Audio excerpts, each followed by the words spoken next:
What is up, everybody? Good to see you all tonight on this lovely Sunday evening.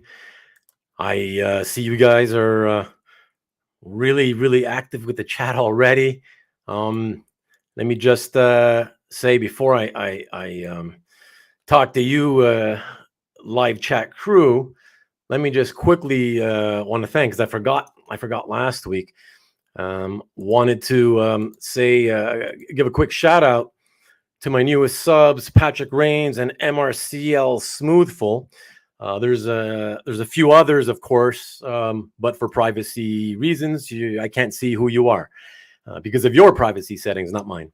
But thank you to all of you who subscribed this week. Thanks. I really appreciate it. And let me get rid of that. Let me jump back in and say hello to all. First of all, at the top, I'll start with you, Comic Art Boston, for being the gentleman you are and leaving those messages like this one last night at midnight already, so soon. So I really appreciate you. You know that. And as I always say, never a reason to have to apologize with me.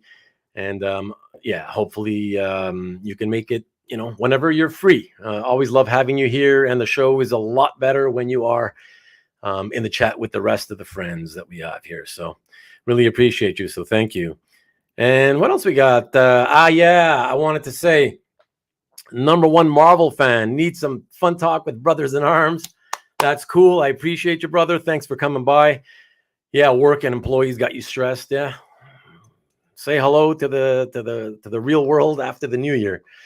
And I think we all got a bunch of stressful shit going on, and that's kind of part of the whole reason that we do this, right? Hopefully you all know by now. That's why I do this, certainly, and hopefully that's why you do this. And so hopefully we'll have some fun and just sit back, chill, relax, and shoot the breeze like always, and have a few laughs, man. That's what it's all about. So, Mr. Rajak, thank you as always. Really appreciate you. Thanks for the welcome and welcome everybody in. And there you go. Welcoming Kavi. Then we got Southern Comic Geek again. Hello, sir. You got the eyes. I don't know what you're trying to tell me with the eyes, but maybe you think I have beautiful eyes. I'm not sure. But I got regular brown ones, so kind of boring. Neil Macahone. Neil, good to see you, sir. Saying hello to Red Jack, me, and telling everybody to hit like. Thank you. The first guy to do that. Thank you. Unruly, thank you, brother. Thank you for dropping by and saying hi. Appreciate it. And of course, Comic Art Boston has left the room, but I did want to post again that you said this is really disappointing because you were hoping to interact with Kavi live, which is really, really cool. I appreciate you. And like I said earlier, welcome to have you any other time, whenever you can make it. So apologies, not needed. And I appreciate you. And what else do we got here? We have my lovely wife giving the no worries to Cab. Jason Lagwig, what is up, sir? Good to see you all the way from Michigan. Good to see you as always. Appreciate you. Mr. Easy Go Lucky, hello to you too, sir. As always, really appreciated it. The Rickster, as always, to you too. Thank you, sir. And good day, David. Missed you, last week for sure. And I believe, were you here for the Christmas show? At least 1 or 2 weeks anyways, but I appreciate you tuning in from down under, sir. Really appreciate it. And Mr. Redjack, are you hanging out here with us tonight? No work tonight, or are you leaving later, or what's the deal with you? Let us know. And hey, look who came in. Marcus, coming to a close. Lions get into the playoffs. They're going to do it, baby. They're going to do it. Just keep the faith, man. Keep the faith. If not for you, then for me at least, And what else we got? Scotty son in the house. Good to see you, sir. What up, brother? What up? Good to see you, Iranga. And he says hello to everyone else too, of course. Come on, I'm not watching. I don't know what's happening. What do you mean it's over?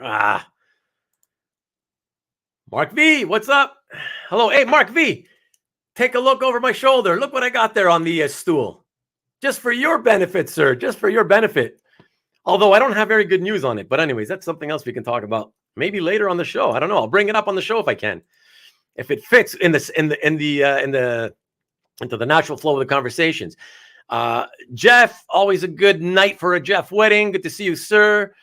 And who else we got here? Oh, what are you saying? Number one Marvel fan. Got 90-day fiance. I'm playing the background. Half the balance. Nice. You know, you could have recorded that one. Mr. Easy Go Lucky. Thank you, sir. Really appreciate it. And this must be, it's a new guy. Perry Gaming. Never heard of you, Perry Gaming. Welcome, sir, though. Good to see you. I don't know if you're an art collector or not. Or perhaps one of Kavi's friends. I'll bring Kavi in a second and we'll ask him. And who else we got? And that's it. Okay. And what are you telling me that only the pack can get in with the win tonight? Right. Let's see what happens. All right.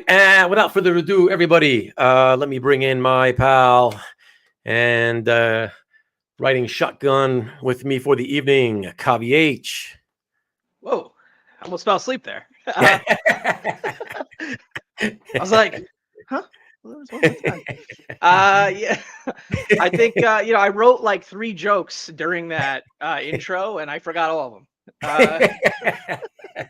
Well, I appreciate that you took the time to try to write up some jokes and entertain the crowd. You were saying the name of your new subscribers, and I was like, they sound like wrestling characters to me. Like really? Patrick Reigns. Oh yeah, right. Like, and then MRCL Smoothie. Like, you're right about that. That is so funny. Perry Comics is his other channel, but he's also got a gaming channel. But he's one. I see. And comic. Okay. Yeah. What's up, Okay, Perry? sweet. What's up, everybody? Good to see you guys. Come in to see you and your appearance. All right, excellent. I guess. I shared your post on my Instagram story, so I let people know. That I noticed that. Yeah. Just noticed that. So that's cool. I appreciate that. Well, shit, you should do it anyways. I mean, you gotta hype yourself too, right? Like, yeah, maybe. Can't just be for me. Aranga says hello to you. Finally. What up? There you go. David Rubin, love it that you mark the attendance roll. Even though Kavi's pissed off at me for making him wait 7 minutes. Awesome. I would say pissed off, just, No, I know. Yeah. In a good way, In a good way. Yeah. Weather's amazing. Well, I appreciate you rubbing it in, David. But Kavi and I are probably like, well, I'm under snow. I'm assuming kind of in snow. It's below freezing right now. Right. There's no snow, but yeah. No snow. Deal. Okay, you're lucky. Deal. But at least, same deal. Yeah, at least you're lucky with that. But yeah, cold. I figured for sure, obviously, But look at that. It's about freezing. It's like 32 right now. Oh, so it's right at the. It's like right at freezing. Yeah. Right at the freezing mark. Yeah. Oh, that's cool. All right. Okay. Now everybody else is coming in to say hello. Mr. Easy Go Lucky saying hello to all the hellos to the Covster. Geeks and Drinks is back. Hey, Steve. Good to see you, Geeks and Drinks. And there we go. Perry's come back with a Hola Kavi. Yeah. See, he saw the Instagram promotion for it. Okay. Cool. Yeah. And number one Marvel fan says, did Kavi get the new Amazing Fantasy 15 cereal yet? Wow, I didn't even know about that. What is that? I don't know either. Is that like a new branded probably a cereal product? I'm assuming number one Marvel fan. I'm guessing I should say the box, at least one side of the box, probably looks like the Amazing Fantasy 15 comic or something. That's my assumption. I haven't dabbled into cereal box collecting yet, but look, there's every checkbox under the sun that they put that cover on. Like, I have a watch with the Amazing Fantasy 15 cover on it. Oh yeah, right. A special box for it. There's all sorts of products. I have like keychains with the AF-15 cover on it and stuff. So there's plenty of that kind of side stuff you could collect with. Well, he says it's a real product. It's a real product with Ditko art. But I mean, cool. Number one, tell us. I mean, what's the deal with it though? Is it just a branding thing, or are the cereal pieces like Spidey heads, or Is there like an AF-15 reprint inside, or like what's the deal with that? And Serial killer. serial killer. What's up, West? Good to see you, What's up, sir. Wes? Thanks for passing by. Tastes like And kisses from Aunt May. exactly. Tastes like kisses from Aunt May. What's up, Mike? Good to see you, man. Well, hopefully it tastes something like Lucky Charms, you know? Is that your is that like your favorite? I think that's like my cereal, my guilty pleasure cereal when I was a Oh, kid cereal. Lucky Charms. okay. Yeah. So that's probably like your You favorite know, the of all those, marshmallows and everything. Yeah. like the junk food type ones. Yeah, that was like the junk food type that I ate as a kid. I mean, I Yeah. think I ate Cinnamon Toast Crunch back in the Oh, day, and in Frosted in this, Flakes and stuff, I gotta but say, the not a lot. cinnamon toast crunch. I gotta say, I love it in the summer Yeah. because It's really refreshing. Yeah, it's refreshing. yeah, Cooling. exactly. Yeah. Yeah, with the It's good. cinnamon and the cold milk. Oh my god, it makes it so refreshing. Yeah, the post Cinnamon Toast Crunch cereal bowl milk is like, I think they even sell milk in that flavor, like in some like high-end yuppie places in Oh, really? Yeah. Oh, Yeah. wow, that's funny. A high-end yuppie place. I love that. Yep. Where all the hipsters go, isn't it? Yeah, well, hipster is normal for Brooklyn. So, oh, is it? Like, Brooklyn's a hipster town now. Okay. Yeah, it is. Yeah. It is. Rick, with great cereal comes great responsibility. It does. Not spill the milk. Kavi H, 32 degrees Fahrenheit. We got all sorts of cereal metaphors going on here. Oh, look at that. Hope it tastes like MJ. I'm not commenting further on that one.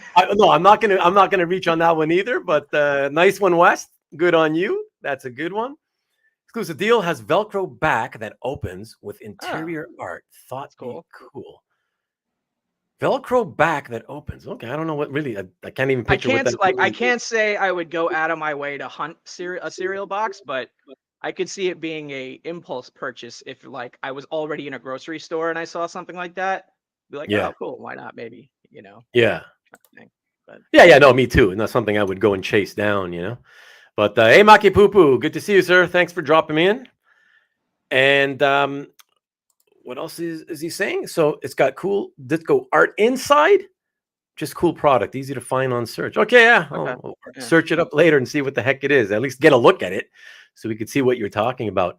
Hey guys, just wanted to let you know, in case those of you who might have seen the, you noticed the thumbnail for the video, and I mean, for those of you who sort of don't really pay attention to that, let me just quickly pop it up here. As you notice, I have taken the liberty with this episode forward to change the branding of this particular show from Comic Art One-on-One to Comic Art Hangout. And so not only do I change the one-on-one to Hangout, and then the with and the collector name who's in studio with me stays there, but I also added and the live chat crew, because that's all you guys. I've said it a million times, and I'll say it one more time. You guys are as responsible for making this particular show as fun, the episodes as fun as they always seem to be. As much as whatever myself and the people in the studio are chatting about. You guys really make it fun. And you know what's funny is that like I'm still nailing down the schedule for the next episode of Original Art Hour, but the next episode I was going to do was going to be like a group episode where I invite everybody to come hang out. And I was going to call it Hangout Edition. Really? Well, you could still do it. I didn't tell you that. Like, we didn't have that conversation, but yeah, it'd be funny. Yeah. But still, that would just be the title under the video. So you could still write Hangout Edition. That's cool. I mean, yeah, no, I still will. Yeah. I mean, and listen, you could even do it. You could still even do it on the thumbnail, because I'm not going to come after you for it. Yeah. Yeah. So there you go. But for me, it's like a permanent thing, not just a one episode thing. Because this is a show you're trying to do regularly or whatever. But yeah, I mean, you know what it is, guys. Everybody. Yeah, I really do believe that I finally, or we finally achieved what I kind of set out to do from the get-go with this show.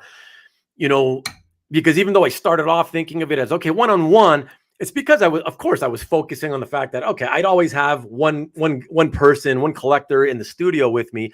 And I also intended that, yes, we would get a little bit of background on that collector just to let everybody know a little bit about them, Right. which the usual, right? How you got into comics. Yeah, but then how you just go anywhere from there, basically. Yeah. That's the thing. But that's, as the show has gone on, that's what we've been doing, right? Is you notice more and more. I've spent more time with the guys in the chat, and we make it about all of us, not just me and whoever's here with me. And I think that's really what's made it so much fun, right? And so I figured that made it important enough for me to rebrand this show and make it more specific, because it also helps, I think, in the future, anybody finding the channel in the future, I think when they see, Comic Art Hangout with so-and-so and, the live chat crew, it's a lot more specific as to, hey, one-on-one implies you have like some serious hard-hitting questions. Right. Like, Right. Well, that's the thing, right?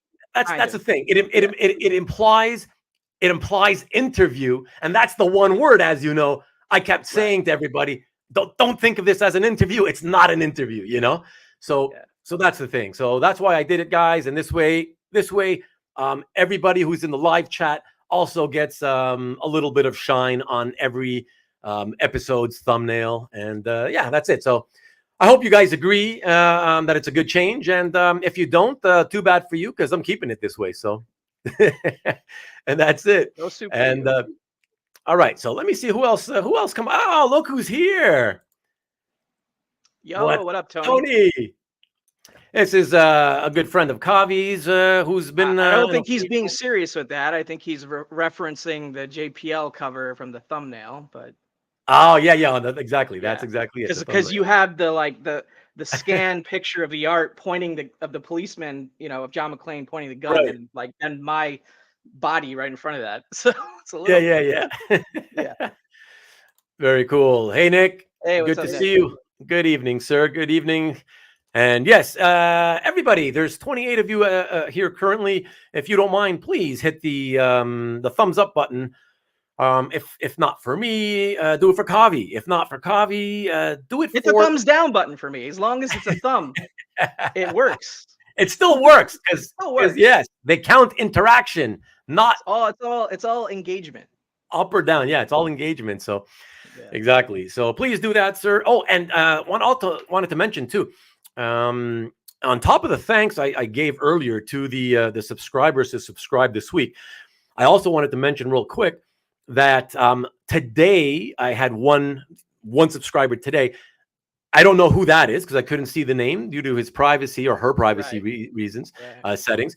But that person became the 374th subscriber, and I just wanted to say that had been a secret goal for me to reach since I relaunched this channel 6 months ago, because 6 months ago I set it as a private little first initial goal that I wanted to catch up to Will Gabrielle on his Deal Makers channel. Oh, okay, got you.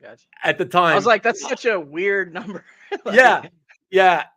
So I think he was at like 377 or something, but obviously we all know, he hasn't been doing shows since I've relaunched the channel.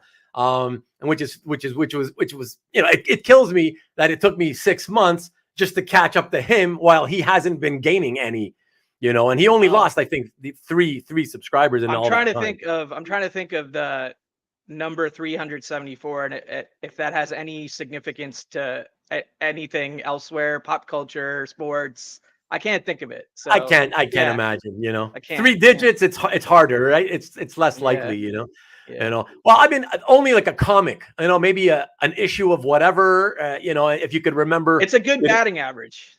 It's a great batting average. Great batting average.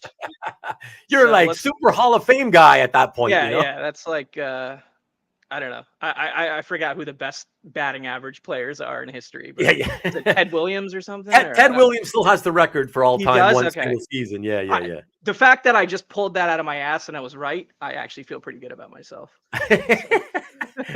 Oh, you're good, man. I give you props for that. Yeah. And Aranga There's, thinks that there's some sports facts like tucked away a little at the back. there Yeah. in the cobwebs. Yeah. When you don't follow it as much, it tends to they slip away slowly but surely, right? Yeah. Like, yeah. Marcus is saying bad credit score. I mean, that's like a non-existent credit score.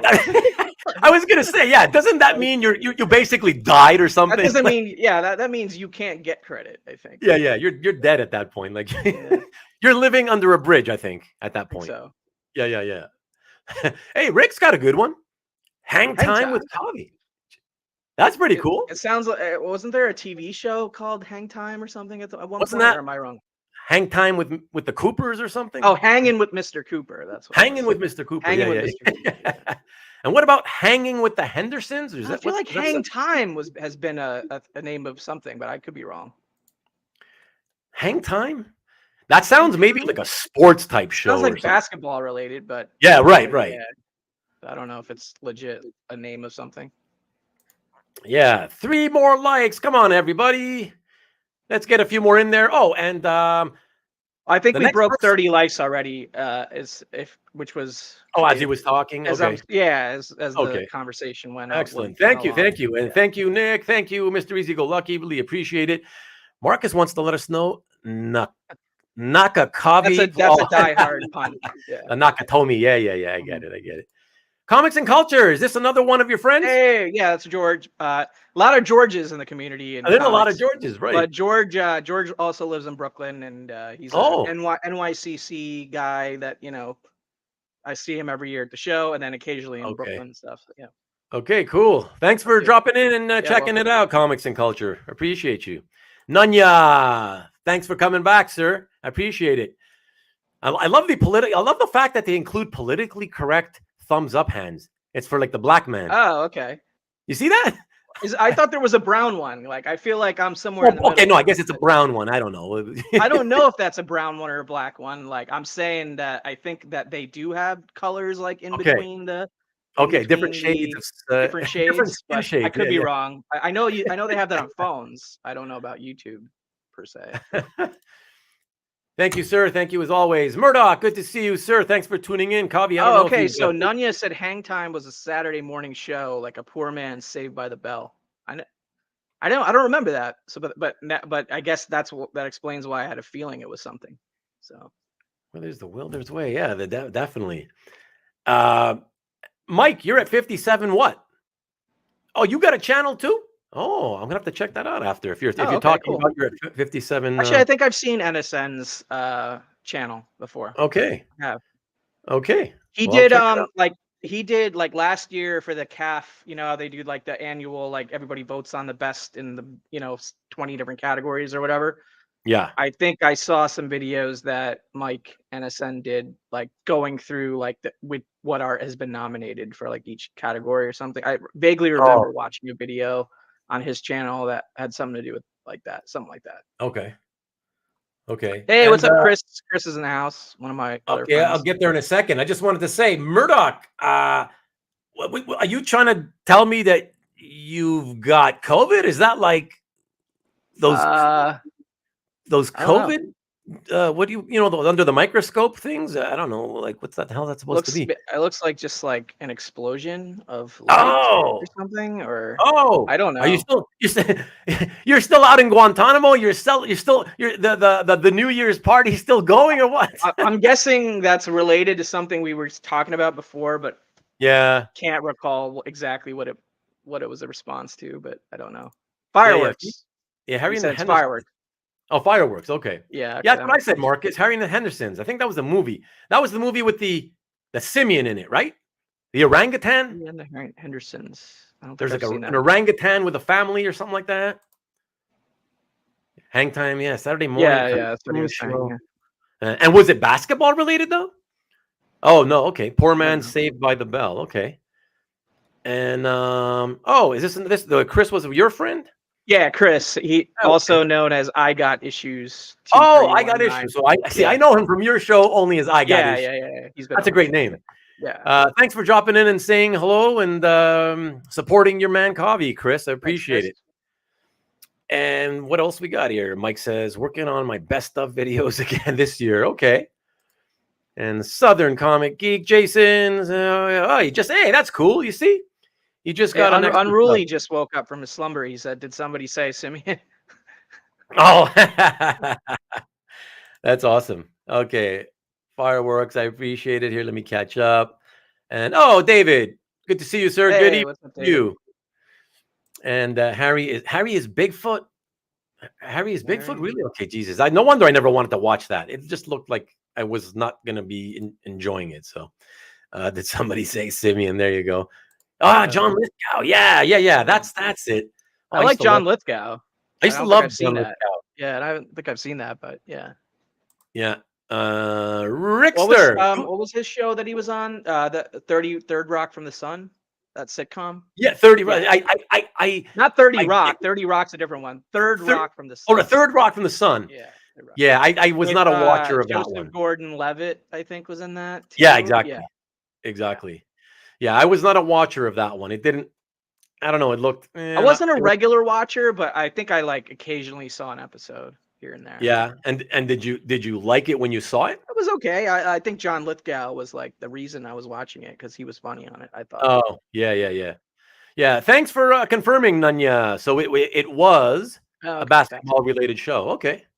Yeah. I mean, it had to be with a name like that, right? Yeah. So. Yeah, Lithgow was great in Dexter. Yeah. I never saw Dexter. Never saw it. I haven't seen this. I know they rebooted it recently. They brought it back. Have not seen that. I saw the old school one. Oh, the reboot already came back? They've already brought the show back and done a brand new season. Yeah, but it's already aired. And it already aired. I have not seen that though. Oh wow. Okay. Yeah. Okay. Yeah. So yeah, man, let's get into a little bit of comic art talk. Yeah, a little 28-minute intro. Yeah, I don't really see that as the intro. I think I'm just ribbing you, Ruben. So that you'll give me a 5-minute explanation about why. I don't need it. Yeah. Oh, I guess the intro is up until I introduce and bring the in studio people into the studio. Yeah, I'm just giving you trouble. I'm just giving you a word that YouTube won't let you say anymore. Apparently, I hear that YouTube's making some changes around language, really, monetization, and kid-friendly content and things like that. Well, there's very specific rules, but I think it's more about if you want to monetize your content versus not. But yeah. Okay. Hey, Kavi, I'm curious. I was actually thinking of doing something slightly different than usual, especially different than ever for me, I think. In that I was wondering, would you like to start off maybe showing a piece of art and talking about it? Sure. Totally up to you, man. It's your your show. Cool. I think I'm along for the ride. I was thinking we could do one or two and then talk a bit, maybe later show some more, that kind of thing, Yeah, great. Yeah. All right, guys. Let's pull up a piece here. Which one should I pull up? Okay, yeah, I'll do it in the order that they came up. Okay. All right, everybody. I don't remember what the order was, but I'll find out. Let's check it out. Oh yeah. Boom. Tell us a little about this one. Yeah, so this is from a series that Scott McDaniel did the artwork on. He did the interior artwork, but he also did front and back cover artwork on it. And I bought this directly from Scott, and it was pretty interesting. He told me a little bit more about how the art was done. I mean, obviously it's Electra, and that's a category of comic art that I'm majorly into, and a character that I collect. And was this the number one, or was the other one the number one? Yeah, this is the number one. Okay, this is the number one. Yeah. So this is the back cover to the first issue. It's only a 4-issue mini. Yeah, I remember. Yeah. And I just find it to be a really interesting image. I really love the tones and just the way that he created. I mean, it's all ink. He used he started it with pencils, but all the pencils were erased. Right. He used an atomizer on it, and a misket. I don't know if you know what that is, but it's like a misket. Yeah, it's like a liquid. It's like a liquid mask that can be applied with a brush. It's like a very specific form of doing ink tones. So it's like Oh, very small dots of black ink, uh, okay. and all the pencil underneath is erased. But yeah, it's a very uniquely constructed And image, and and so are all and of them this series and on the back covers. yeah, and do you know how that misket thing, how it's laid down? I mean, I don't have video for it. No, no, That's but just yeah. I mean, that's the extent of what I remember in his kind of explanation oh, about from an how he made okay, it. okay. But You read it. It's not like he told it to you verbally. yeah, exactly. Oh, I got you. I got you. Okay. No, it's very, very cool. Yeah, I remember the series Hmm. very, very clearly, just because of the cover design in particular, the front and back. Yeah, exactly. Very, very Always been a fan of it. graphic-y. Had the books in my collection for a while, and Yeah, you still have the books? still have the books. Yeah. Okay. And it was cool to be able to buy this directly from Scott, and Yeah, have yeah. it And what? be a How? major. How It checks off a major box. I have no back. These are my first back covers. yeah. Never found. You don't come across back covers too often. No. You get, and honestly, like I get a lot of bang for my buck with that back cover versus the pricing for front covers on some of these older 90s Yeah. Marvel Elektra books.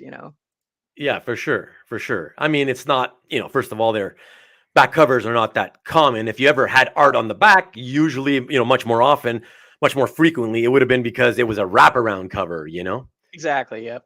Yeah, yeah. So And not most of today it's almost always an ad right on the back. So yeah, no, absolutely. Yeah, yeah. So this is yeah, very, yes, very rare occasion to see these types of yeah.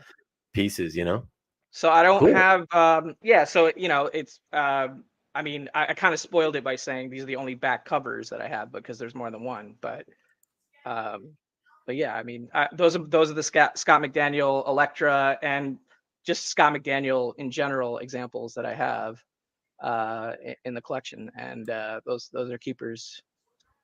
Yeah, that's cool. And I'll show everybody else. I don't know. You know what?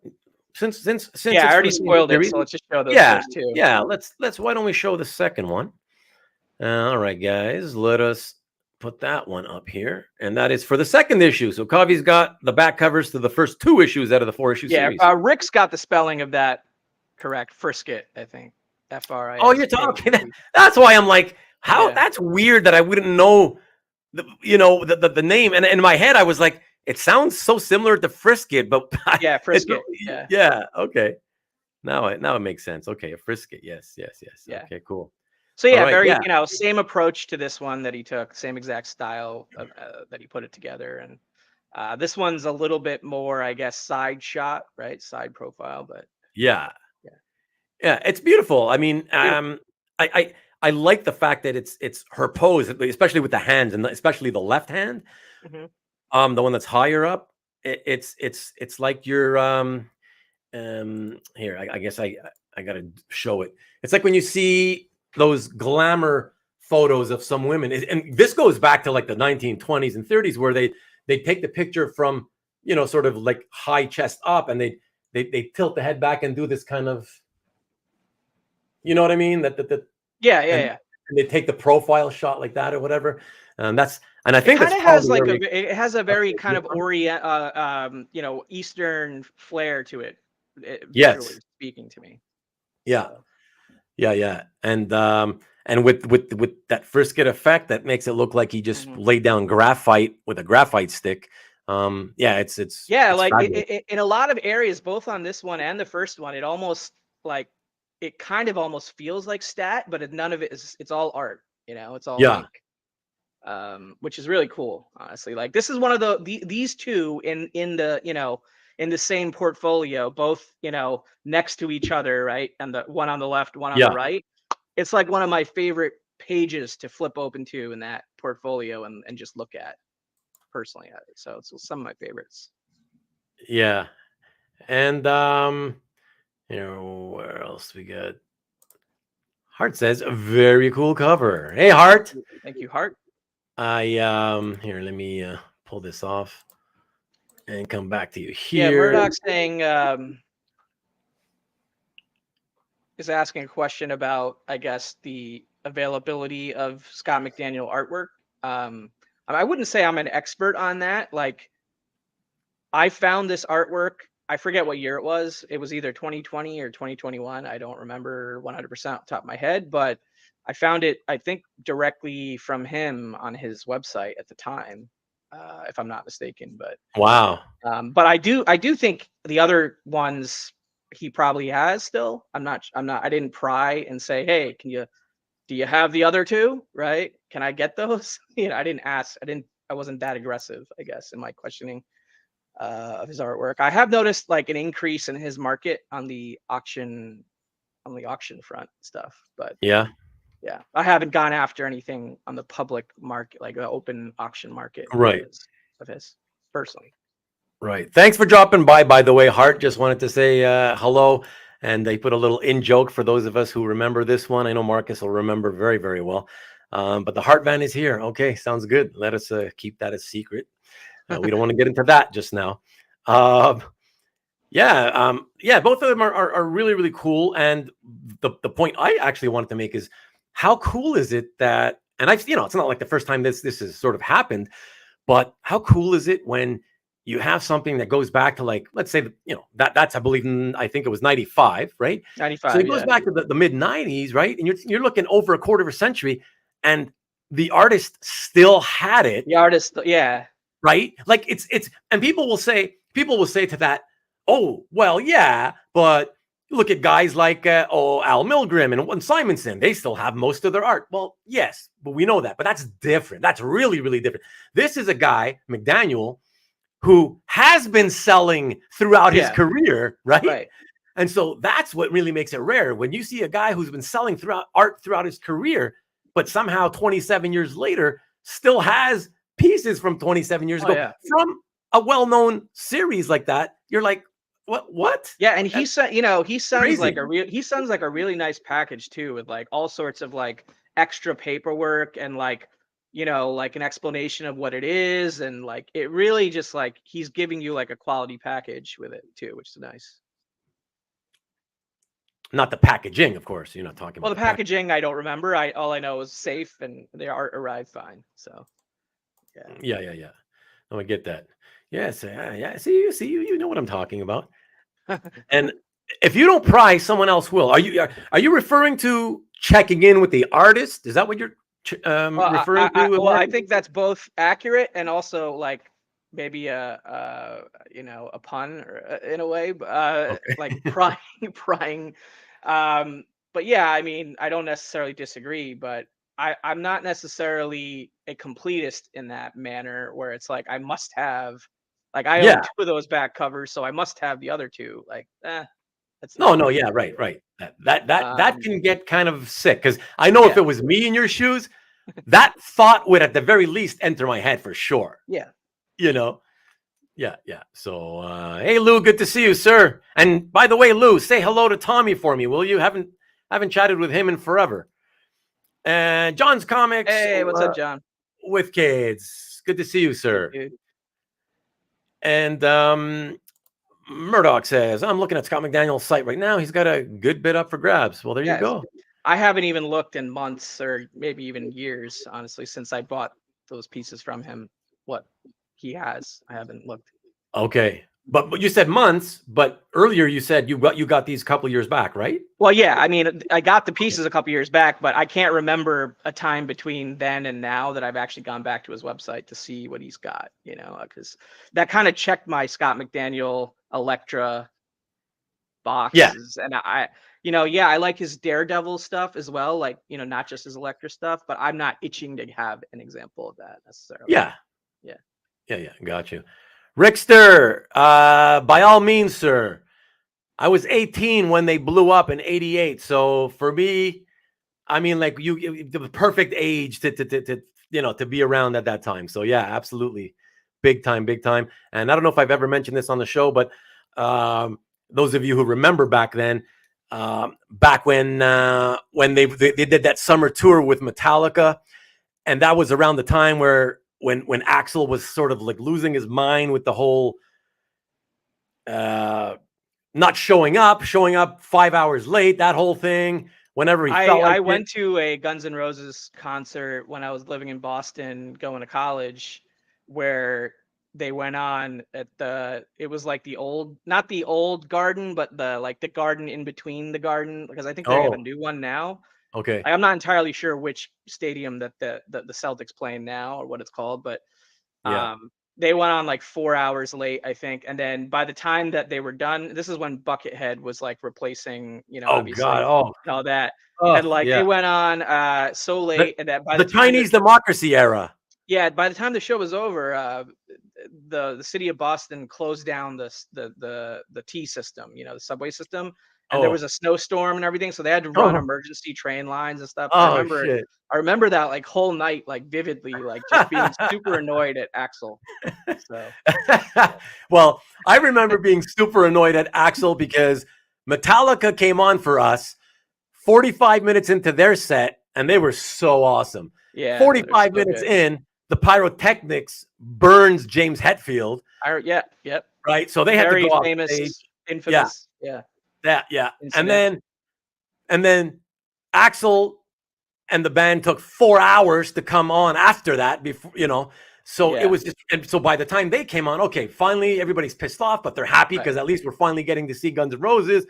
And then I think they did, I don't even, to me in my mind, it felt like 5 or 6 songs. I can't remember the time, but they suddenly, I had bad seats. All I remember is because we were so far, I just remember he's singing, and then he comes to the front of the stage, puts one foot up on one of the speakers. He shouts something. This is no longer part of the song. He screams something loud, does this to the crowd, like the big fuck off. And then I just see him walking off stage. And we're all like, is this part of the show? What's happening? What's going on here? And next thing you know, there's a riot breaking out. There's a car turned over in the stadium, like on fire. And yeah. What a disaster. That'll happen. And then on the polar opposite spectrum, like after Slash got back with Axl and they did the whole reunion tour like a couple years ago. A few years back, because I have my history in the music business working with Slash and in management, I know the manager, and they hooked me and like 6 of my friends up with like 3rd row seats away from the stage at MSG. And they played a 3.5 hour set without stopping. Like it was unreal. Awesome. So like I've experienced both the atrocious version of GNR and the resurgent version of GNR. I never experienced the original because I was too young. Like, I was probably like, 10 years old or younger back in their heyday, the late 80s and early 90s. But yeah, great band. Of course. Appreciate it, Lou. Thank you, sir. Absolutely great. So big fan. What about you, Rickster? You brought it up. Are you a fan too? Let me know. And Jeff, let me catch up some comments here. Truth, Nunya, only damaged pieces I've received, both were shipped by the artist. Oh God, you guys are talking in the chat. Yeah, I've gotten a couple damaged from the artist, and one where he redid the whole piece. Yeah. So yeah. You saw Monsters of Metal, or are you just talking about it? I never saw that, but yeah, that'd be cool. So 100%, yeah. Thanks again, Mr. Easy Go Lucky. Appreciate it. Sorry, Maki Poo Poo. TD. I'm a little bit late to your comment, so I don't have context for what we were talking about that made you say that. But getting back to music for a second, Unruly Simeon says, I am not a GNR fan and I hate Axl. Chinese Democracy was a solid album. Really? To be honest, as much of a fan as I am and have always been, I hated the whole, what was happening to the band at the time. I never even gave it a chance. I have still not even tried it. I'm too scared to try it and listen to it. Yeah. So I was at Geffen Records when that was kind of being put together in the background, but I left before they put that album out, if I remember correctly. But okay. That was certainly an interesting project to sort of follow, though. Yeah, what I can imagine. Look at these. Yeah. It's like there's several examples of those albums that like took forever to come out or never came out. Yeah. that become like kind of mythical in their own right, regardless of what the music's like, just because of the story behind it. Yeah, exactly. Yeah, I saw them a few years ago at MetLife. Did you, Maki Poo Poo? That's Nice. cool. That's cool. I guess that's on the reunion tour. Obviously, would have to be, Yeah. right? Mark, what's up, Asian Funk? Hey, what up, Asian Funk? Good to see you, sir. And Rick, so I like everything they did up until you're using. I hope you mean including use your illusion, though, because if not, then we're gonna have a talk as privately. What the hell? I hope it includes it.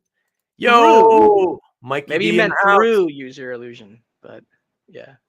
What's that? I said maybe he meant through use your. Yeah, right. I'm hoping. Well, that's what I'm hoping. Yeah, I'm hoping that's what he meant. Good evening, Mike. Good to see you, sir. I appreciate the fact that you've been tuning in. Not quite a bit in the last few weeks. I appreciate it. I hope you and the family are doing good, bud. Smash that like button. Yes, please do that. Thank you. I appreciate that.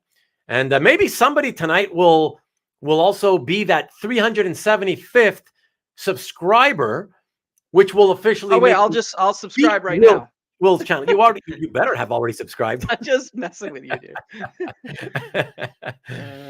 Yeah, which that will make me beat Will's channel. I wish Will was here. I haven't seen him in a while. I think he would have had a good laugh at me telling him that it took this long for me to finally pass him. But Rick says just double checking that I didn't unsub. No. Oh, okay. I'm good. Couldn't get through Chinese democracy, sold it on eBay. Okay. Well, at least you tried it. I don't even want to try it. I'm like, nah.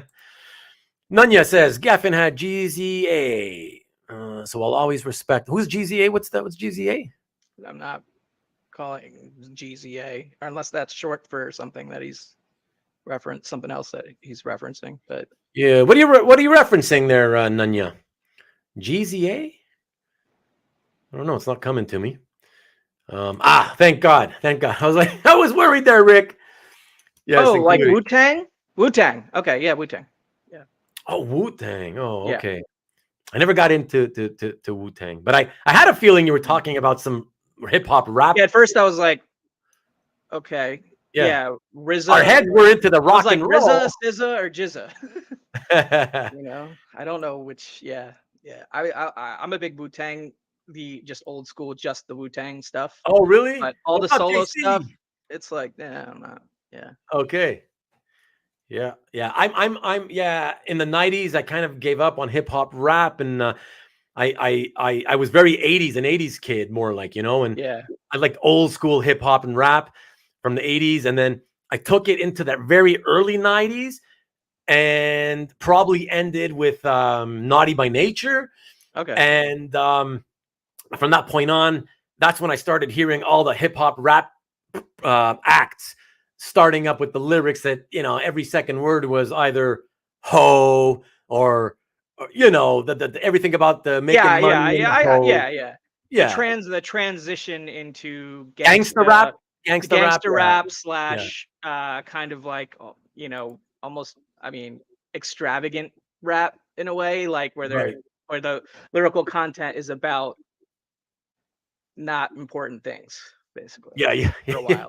Yeah. That's it. It turned me off enough that I kind of gave up, and I haven't really given hip hop and rap a chance ever since then, really, just fair enough.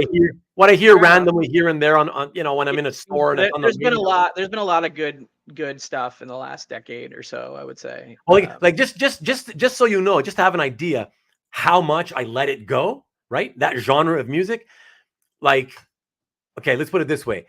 I can only name Heartless as the only song I can name from Kanye West. Right. Okay. Like, that's how I didn't even pay attention, and that's like one of the biggest acts, from the last, 15, 20 years, and yeah. Same things with, the latest hot guys. Except he's been canceled now. So, well, that's different. That's a whole other, that's a whole other thing. He took it to the whole another level.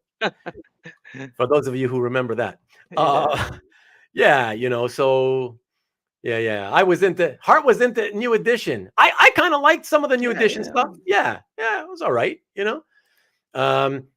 Spaghetti Incident for GNR. The thing is, for me, it was just like, whatever. I was so disappointed, like, oh, you put on an album and it's just covers, so I wasn't I wasn't into it. Motherfucking Easy E, yeah. Never checked out. I just knew a little bit of his stuff from the first album with NWA, and I never got into any other NWA after that, Right. or Easy E or any other of their solo projects, and Voice of Man. Okay, those are guys I never got into. It wasn't my thing. It just not my style. And we got Mike saying, "You're a monster. Face fuchsia, wide eyes." I don't know who you're talking about. I think that's some emoji that like StreamYard can't display or something on YouTube. That Oh, okay. monster face fuchsia wide eyes. Right. I don't know. I think that's Okay. some emoji. Bell Biv Emoji DeVoe. Now you know. Look at Nunya. Poison. Do me. Yes, I remember all those. The Deal. I don't know that. What's The Deal? Nope, not hitting me, man. Not ringing a bell. Wow, but I appreciate all you guys tuning in for Ruben the Collector's music hour on Sunday nights. It's been pretty Guns N' Roses reminiscing time. Reminiscing with the music. Oh, and here comes Marcus again, trying to confuse me with the Italian blocks. I think he just literally put in the Italian blocks, and that is what's intended. Like, I think so too. Yeah. Yeah, that's so funny. Hey, Kavi, man. So tell me, just to segue back into artwork. Yeah. So some people and I were talking privately recently, and because as usually tends to happen at this time of year in the new year, do you ever sort of go into these New Year's? I mean, I know you've only been in for around 5-6 years, but do you go into these New Year's thinking to yourself, maybe I gotta make goals of some kind within the hobby, like with my art or comic collecting? I would say maybe in the past, comic collecting, occasionally I would have like a couple targets in mind for that year or whatever. But I think after, I got back into collecting comics like 2014, 2015. Right. So like by 2017, I was almost done with coming up with targets, and like even by 2017, like prices were starting to increase, and then they just progressively were increasing, and like I became more of an opportunity collector, I would say, from there. There were some big books on my list earlier on, 2014, 2015, 2016, especially, that I acquired that in hindsight, it was a great time to get those. In hindsight. I didn't know that at the time. But no, nowadays, I would say the simple answer to that question is no. With comic art, I've never had like a, this is my goal list for the year 2022 or whatever. There are artists that I would love to own a piece that I don't own a piece from, things like that. That it's just like that's always kind of like swirling. Yeah, it's kind of in the back of your head. It's kind of in the background, but it's not like. But it's not attached to the fact that it's a new year, so let me. I don't like giving myself collecting homework assignments.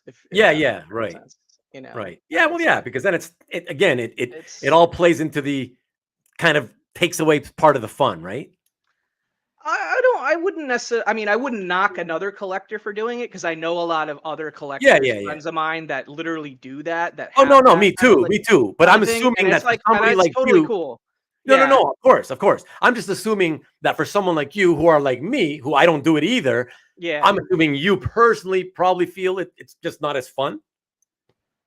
Not that it wouldn't be as much fun. It's just I just feel like it adds an extra layer of work or effort to collecting.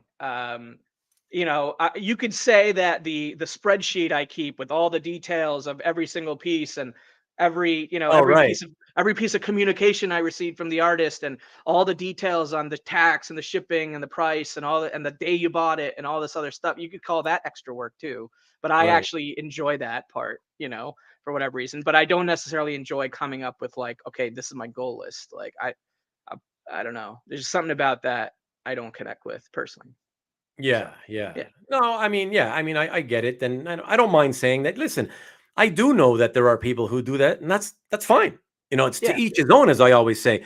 But I also don't think I need to feel guilty for being honest and saying that is my reason. I feel like I'm in the hobby to have fun. And when I do things that make me feel like it's more work than, fun, it takes away part of the fun. So that's kind of why I Yeah. don't, I've never really wanted to do it, Yeah, and I also just I enjoy feeling like, I have flexibility in what I collect, right? Not just like what artist or what type of art or whatever, but like, you know, in general, right? Yeah. You Yeah. discover a new artist, or you just come across a piece that you connect with on just the pure art level. You know nothing about the book, or nothing about the IP, but for whatever reason, like the artwork speaks to me. Yeah. So there are those examples in my collection as well, where it's like, well, why do you have that piece? Yeah. You could from an outsider's perspective, you could look at it and be like, well, what do you have that piece? You don't collect that. Yeah. Right. Right. But that doesn't matter to me. Yeah. Yeah. For sure. Yeah. For sure. Stanley, you ask, you like to ask a lot of questions, and I like that. I love it, actually. But I'm really coming to this super, super late. I had to scroll up a long ways to catch this. Yeah, I feel like I saw that question earlier, but I wasn't sure if it was addressed. Or what. Yeah, but then we went off on a tangent, and then I knew I'd missed it, but I knew I saw it and I wanted to get back to it. I just didn't realize it would be that far up. But so I hope you're still here and listening, Stanley. And just to tell you real quick, I mean, so this was back in, I don't know, early 2021, I want to say. I was on YouTube, just sort of browsing, as I always do, looking at videos on from my subscribed channels that I subscribe to. And as YouTube always does with their algorithm, I watch comic art content. So they happened to put some comic related stuff in front of me. And I saw one of the videos from Kavi's channel pop in front of me. Hey, thanks YouTube for the recommendation. I didn't know you liked featuring my content in front of people. Yeah, apparently Ruben saw it. So I did, and that was it. And so I went to the channel. I saw right away that I was like, because I was like, who is this guy? And never heard of him. And I saw he looked fairly younger than I am, and I was like, okay, maybe he's new to the hobby. And then I started looking around at Kavi's other content and realized, okay, he's a comic guy that got into art recently at that time, within the last few years. And I said, okay, that makes sense why I don't know him. And so then I watched a little bit more I tried to watch as much of his original art shows as I could. And so that's what I did. I didn't reach out. I was watching all the stuff on Rewind. And then one day, I want to say a couple of months went by, and I'm on CAF. So I'm on CAF, browsing CAF. And I happened to notice somebody, posted a piece of art whose title, the title was like, it was so long, it carried on. Yeah. Now it carried on to like 6 different lines. I know you're ruining the fact. You're hoping like, oh my God, I hope he doesn't tell that story, Well, I forgot it. Like, oh, okay. To be honest, yeah. Like I know that there was an exchange over CAF. Yeah. I just didn't remember all the specifics, but yeah. Okay. But yeah, because I don't remember which piece it was. It was like a Spider-Man page. Yeah, I don't remember either. No, I don't remember either. Yeah. Yeah. But so there you go, Stanley. I figured, oh, okay. And again, I didn't make the connection to his channel. So I thought, okay, it's probably a new guy. Let me just, I'll reach out to him privately just to tell him. Because I think I was using my real name on CAF, like I still am, and but maybe not at the time. I don't remember honestly. I think you were, but the thing was that on your channel, on your YouTube channel, it's not like it's branded with Kavi H. It's more Comic Books NYC, right? Yeah. And I meant on CAF, I was using my real name. Therefore, yes, you were. It's not obvious when you're just watching me on YouTube. Yeah. Right. So that's the thing. So Stanley, again, hope you're still here. But I reached out to him thinking, he's new, whatever, just to sort of tell him, it'd be better if you put the description onto the description field and just leave the title, the name and page and issue number or whatever. The basics. And he's like, okay, cool, whatever. And I appreciate it. And then when I started looking at Kavi's calf, right after I contacted him, and I noticed, I scrolled down and I noticed he had some links, and he had a link to YouTube. So I'm like, oh, he's got a YouTube channel. Let me check it out. So I click the YouTube channel. It takes me back to the channel I had been watching 2 months, like 2 months earlier. I'm like, oh shit, this is that guy whose channel I've been watching. Oh my God, that's crazy. What a small world, and that's it. And then yeah, in comic art, it definitely is. Yeah.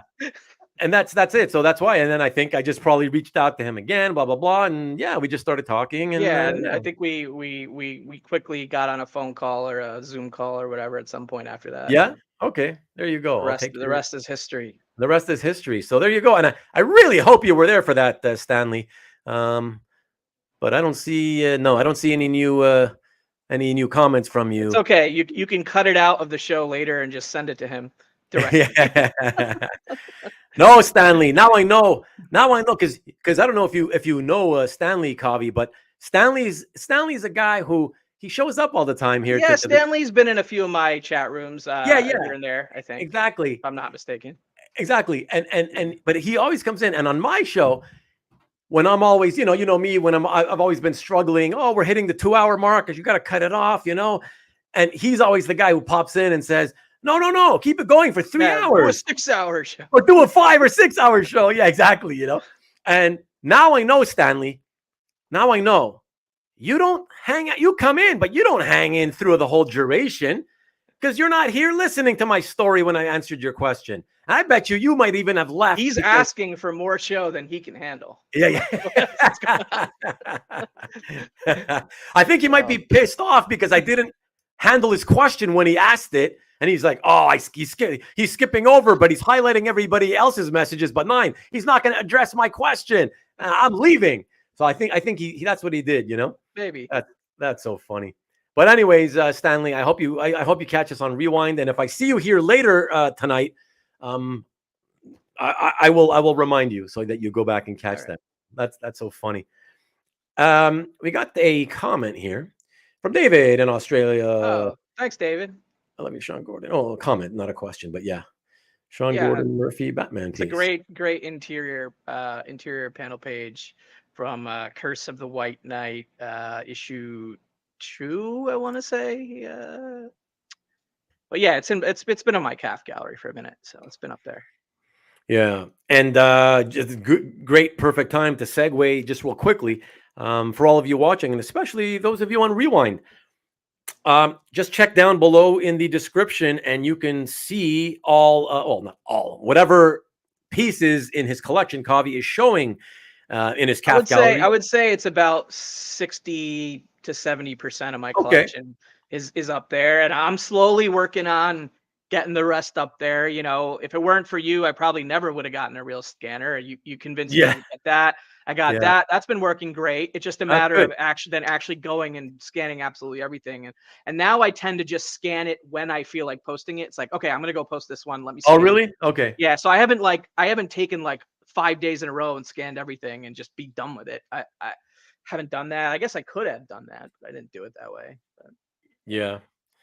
But no, that's good. Look, believe me, plenty of collectors do not have their entire collections posted, Sure. So the point being is that Kavi's collection's on CAF. The link is right down below, direct link to the gallery, as well as his direct link to his own YouTube channel, Comic Books NYC, and also direct links to his Instagram.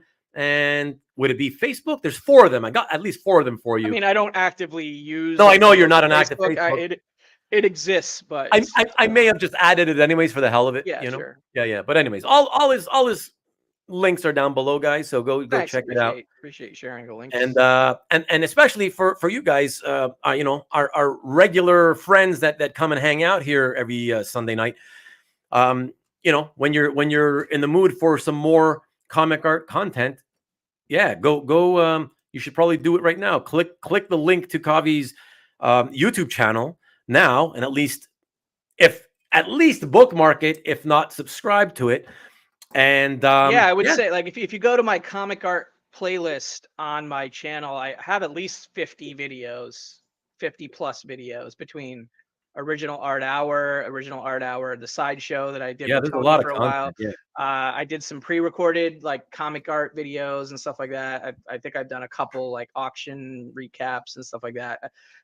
Haven't been as active, I will admit, in 2022. Maybe I'll be more active in 2023. We'll see. But yeah, I think I only had like 11 videos last year or something like that. Yeah, but that's okay, man. Like I said, for everybody out there watching us now, like I said, I mean, that's the content you already have.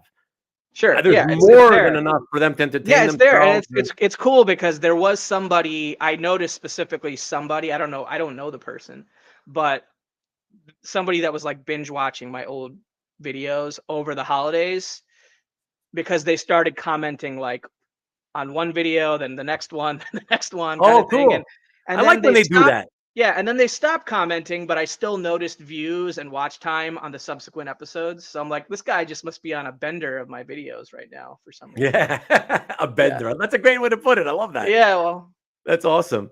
Rich Cirillo, greetings to you, sir.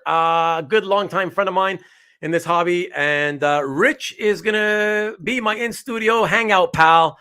2 weeks from now. So that'll be fun, and I'm looking forward to it. Rich has been in the 2 hobby. weeks from now. That's my birthday. Nice. That's in exactly 2 weeks? Yeah. Oh, it falls on my show? Yeah, 22nd. Yeah, nice. Nice. Oh man, maybe you should drop in here and we can fet you. Well, hopefully I have better plans. No, I'm just kidding. No, honestly, dude. Hopefully you do. Hopefully I do. Yeah. Hopefully you do. Hopefully you do. If I don't, maybe. But I don't want to step on Rich's toes or anything. Yeah. Hey, no, just so we can wish you a good, proper, happy birthday all together. Yeah, there you go. That's okay if you can.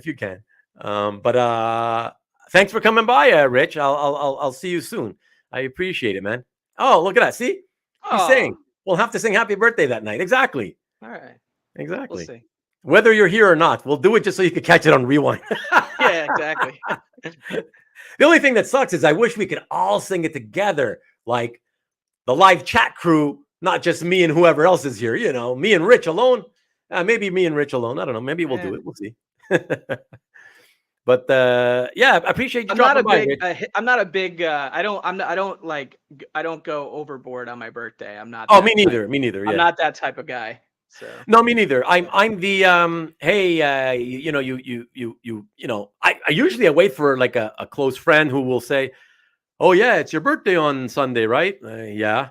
It's like, oh yeah, you want to go eat? Okay. And that's the birthday celebration. And when we come back home, it's kind of like, okay, me and Vivian and Arwen get a cheesecake and have a dinner or whatever, and like at most we'll eat as a family, and just have some cake, and that's it. That's it's very, very low key for me, Yeah. So similar to you too, right? Yeah, pretty low key usually. Okay.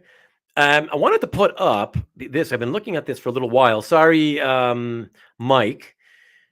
Waiting for the Labor Day YouTube-a-thon. Why Labor Day? I'm not really sure why you mentioned that. I was trying to figure it out. I was like, why Labor Day? I mean, there's so many other days off that people can have a YouTube-a-thon, but I'm not. I don't know. Did I miss it? Isn't that in September? Right. Yeah. Early September. That's why he's throwing me off. I'm like, what's he talking about? Maybe I don't know if it was in response to something we said or not. And also this one. Sorry, no, not that one. Rick, the Rickster. Tell me, what were you talking about here? Stan Lee, Nuff Heard. I mean, I know it's like a play on word of not instead of Nuff Said, Nuff Heard. Oh, they're referencing a Jerry Lewis thing. Jerry Lewis? Yeah. I'm not sure why they're referencing it. Okay, I guess Rick will have to tell us. Mike and Rick will have to explain their jokes. Partially because of me getting to your comments so late, but also partially because the delay makes me have to get to them too late anyways, so stupid YouTube delay. I wish they could fix that one day. Oh, okay, look at that, Jeff. Okay. Yeah, and Mike. Yeah. Oh, yeah. And it was a reference to Stanley ghosting from the chat after you addressed his question directly. Okay. Good to see you, Chuck. Haven't seen you in a while, so it's always lovely to see some older names come back. So thank you very much. And and so even Mike was guessing. Yes, and you guessed right. And Jeff confirmed it. So there you go. Oh, Marcus says something about Stanley. A Stanley reference? Oh, Yeah, that's what they were. That's why they're okay. referencing that. Leaving the show. Right. Yeah, it sucks to have to get to them so late, though. Oh my gosh. Okay, that's all right. Hey, guys, I hope you don't mind, but my entire life, I never ever stocked alcohol in the house. But when I made the decision, I wanted to have a toast on the Christmas and the New Year shows. That's why I bought some Corona, But the grocery store doesn't let you buy single bottles at a time, so I had to buy a 6-pack. So I got 4 more to go. So I'm just gonna have a little beer while we chat. Nice. If you're cool with it.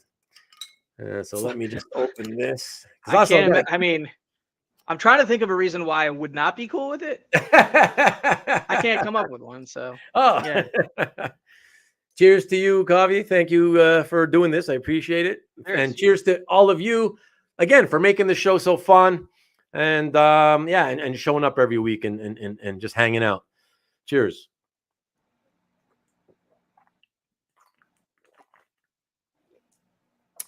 Hits the spot.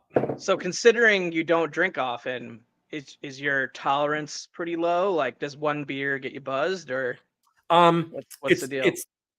It's possible in the summer, because you know how in the summer, if it's hot out, you're already kind of getting dehydrated a bit. Yeah.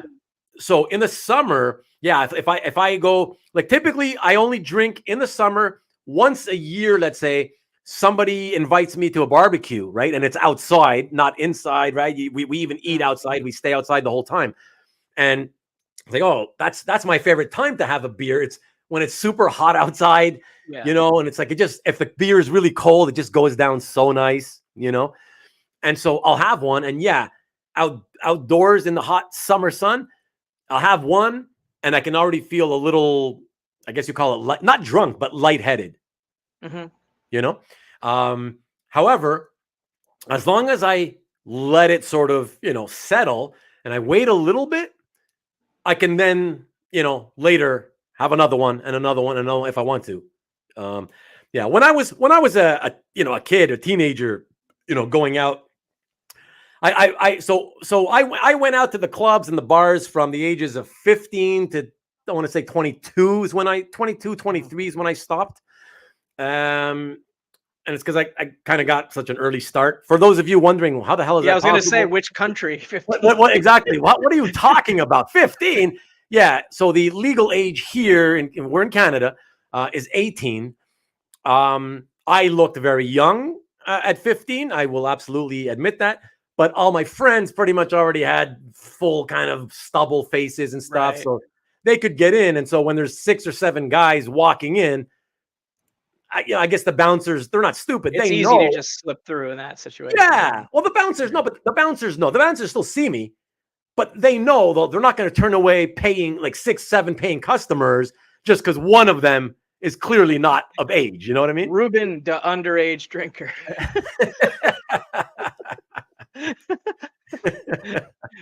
Oh man, so funny. But yeah, so that's it. So no, I was always able to tolerate beer, but I don't like the hard stuff. So I don't like liquor. So beer is the only thing I've ever really liked, and I've always been able to drink a lot of it. And especially in the States, I got to say this because you guys are mostly all Americans here, other than maybe David Barr. In the States, like, you'd go to the bar. I remember in the early 90s, I went to Michigan a few times to watch some football games, at the University of Michigan. And I was in the town of Ann Arbor, really cool town. Props to them. But I remember going to this bar. This is probably 1991 or 92. Going to this bar at happy hour. Mm-hmm. Beer, pitchers of beer, 25 cents. Like, what's that all about? What? I was like, I know it can't be $25, but 25 cents. Like, how do you make money? I don't get it. But that was the first time I tried tap beer on tap. I guess we call it draft beer. Do you call it draft? Yeah. Okay. Yeah, draft or tap. Okay. Either. I think I've heard both used. Yeah. Yeah. And draft beer, and wow, it's even more like, it's like way more like de-alcoholized in the United States. Like it's I was chugging that stuff like it was water. It was just like, what's happening? I'm not even catching a buzz. What's up with the beer here, you know? Yeah, it was just yeah, it was good times, you know, good but fun, you know. It's just I mean, interesting. I'm not a big drinker personally at all, so I probably have a similar, you know, level of tolerance or whatever, but yeah. Like I can enjoy an alcohol just like a you know a whiskey neat or a you know whatever, just you know a Okay. scotch or a whiskey or something like that, or you know even like a margarita every once in a while, you know, something a little bit fruitier or whatever, but it's never really going to be my choice. I think alcoholic drinks wise, I'm kind of with you. Like I prefer beer, and I don't drink a lot of it in Yeah. general. So Yeah, like I said, I was kind of proud. I don't know if proud is the right word, but yeah, I was kind of proud in the sense that it's not like I was a teetotaler my whole life. Of course, like I said, I spent my youth, you know, drinking at bars and clubs. But I was always kind of proud of the fact that up until this Christmas and New Year's, when I bought these Coronas, I had never ever in my life stocked, but you know, went to the store to right. buy alcohol to put it in my fridge in case I wanted to drink it, you know? Yeah, so I kind of ruined a 30 whatever year streak or whatever. And I yeah, think but it's okay. Santa Claus still thinks you're a good boy. So So, you've cheers. still been a good boy this year. Yeah, and Rich, no, I mean, maybe speaking marathons, we're going to do a 4-hour show in 2 weeks. Well, I've been telling you guys in the last few weeks, right? Probably the last month or month and a half, even. You know, you guys saw me constantly struggling for the, you know, in the first 4 months of this show, you know, with the whole, oh my God, yeah, it's getting up to 2 hours. Oh, I don't know, maybe we should cut it off, you know.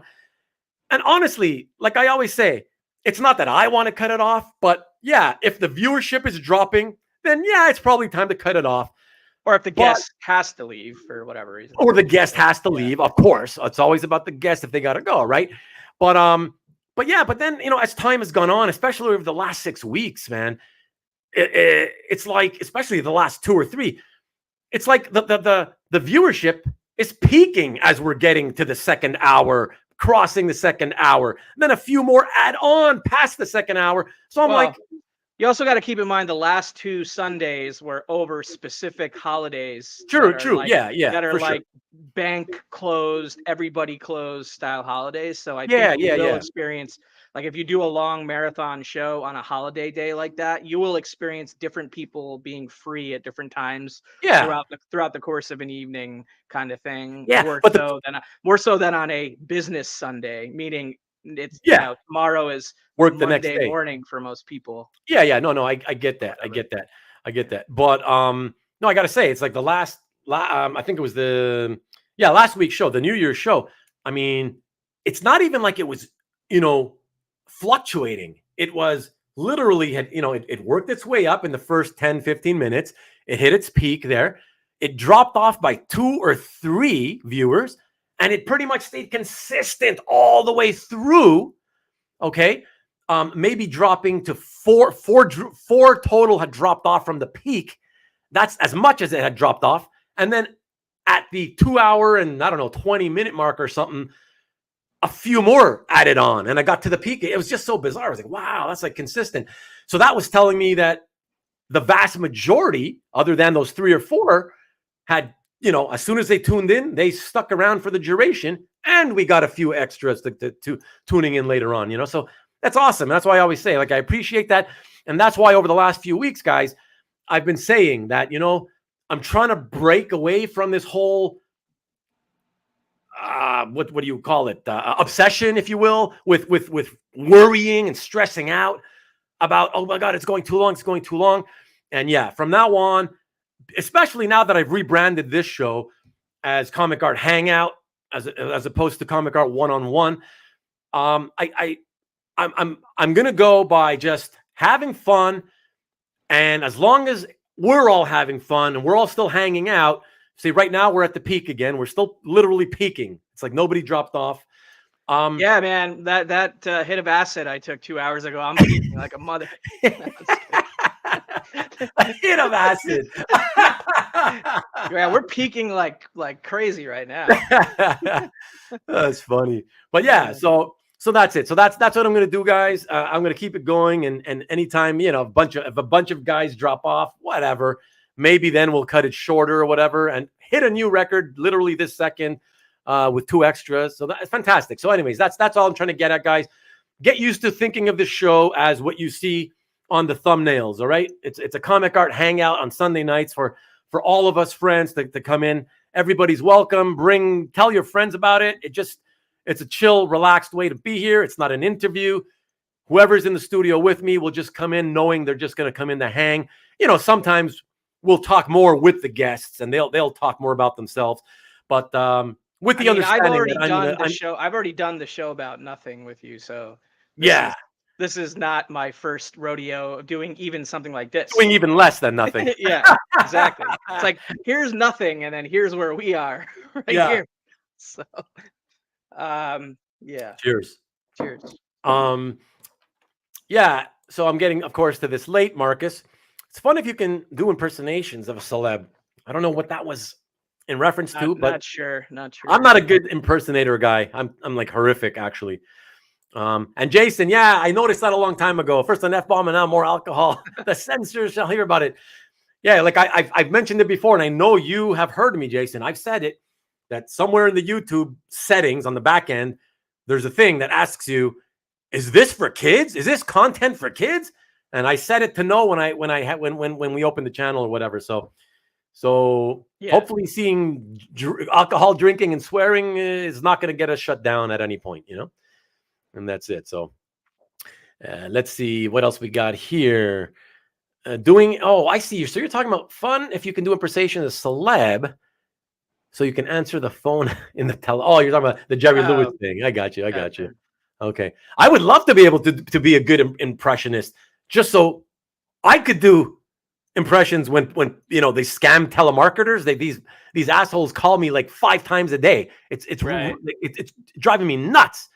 To go over your something benefit or whatever, or your payroll. Yeah, Rich Hart. See, Hart and I set the record. What about a month ago, 3-4 weeks ago, or something like that? And that was 3 hours and 9 minutes. The previous record was 3 hours 7 minutes. So you'll know. Hey, if the people hang, we may set a record. If you want to hang, whatever, we'll see. Well, as you know, I know I'm no longer busy on Mondays. Although tomorrow I got a couple meetings booked. Oh, good. I'm actually I'm picking up some original art that I already own that I had a friend do some cover overlays for. So I'm excited to see how those overlays turned out. So doing that tomorrow. You mean Mikhail? No, I mean it's a local guy. I mean, Mikhail doesn't live in.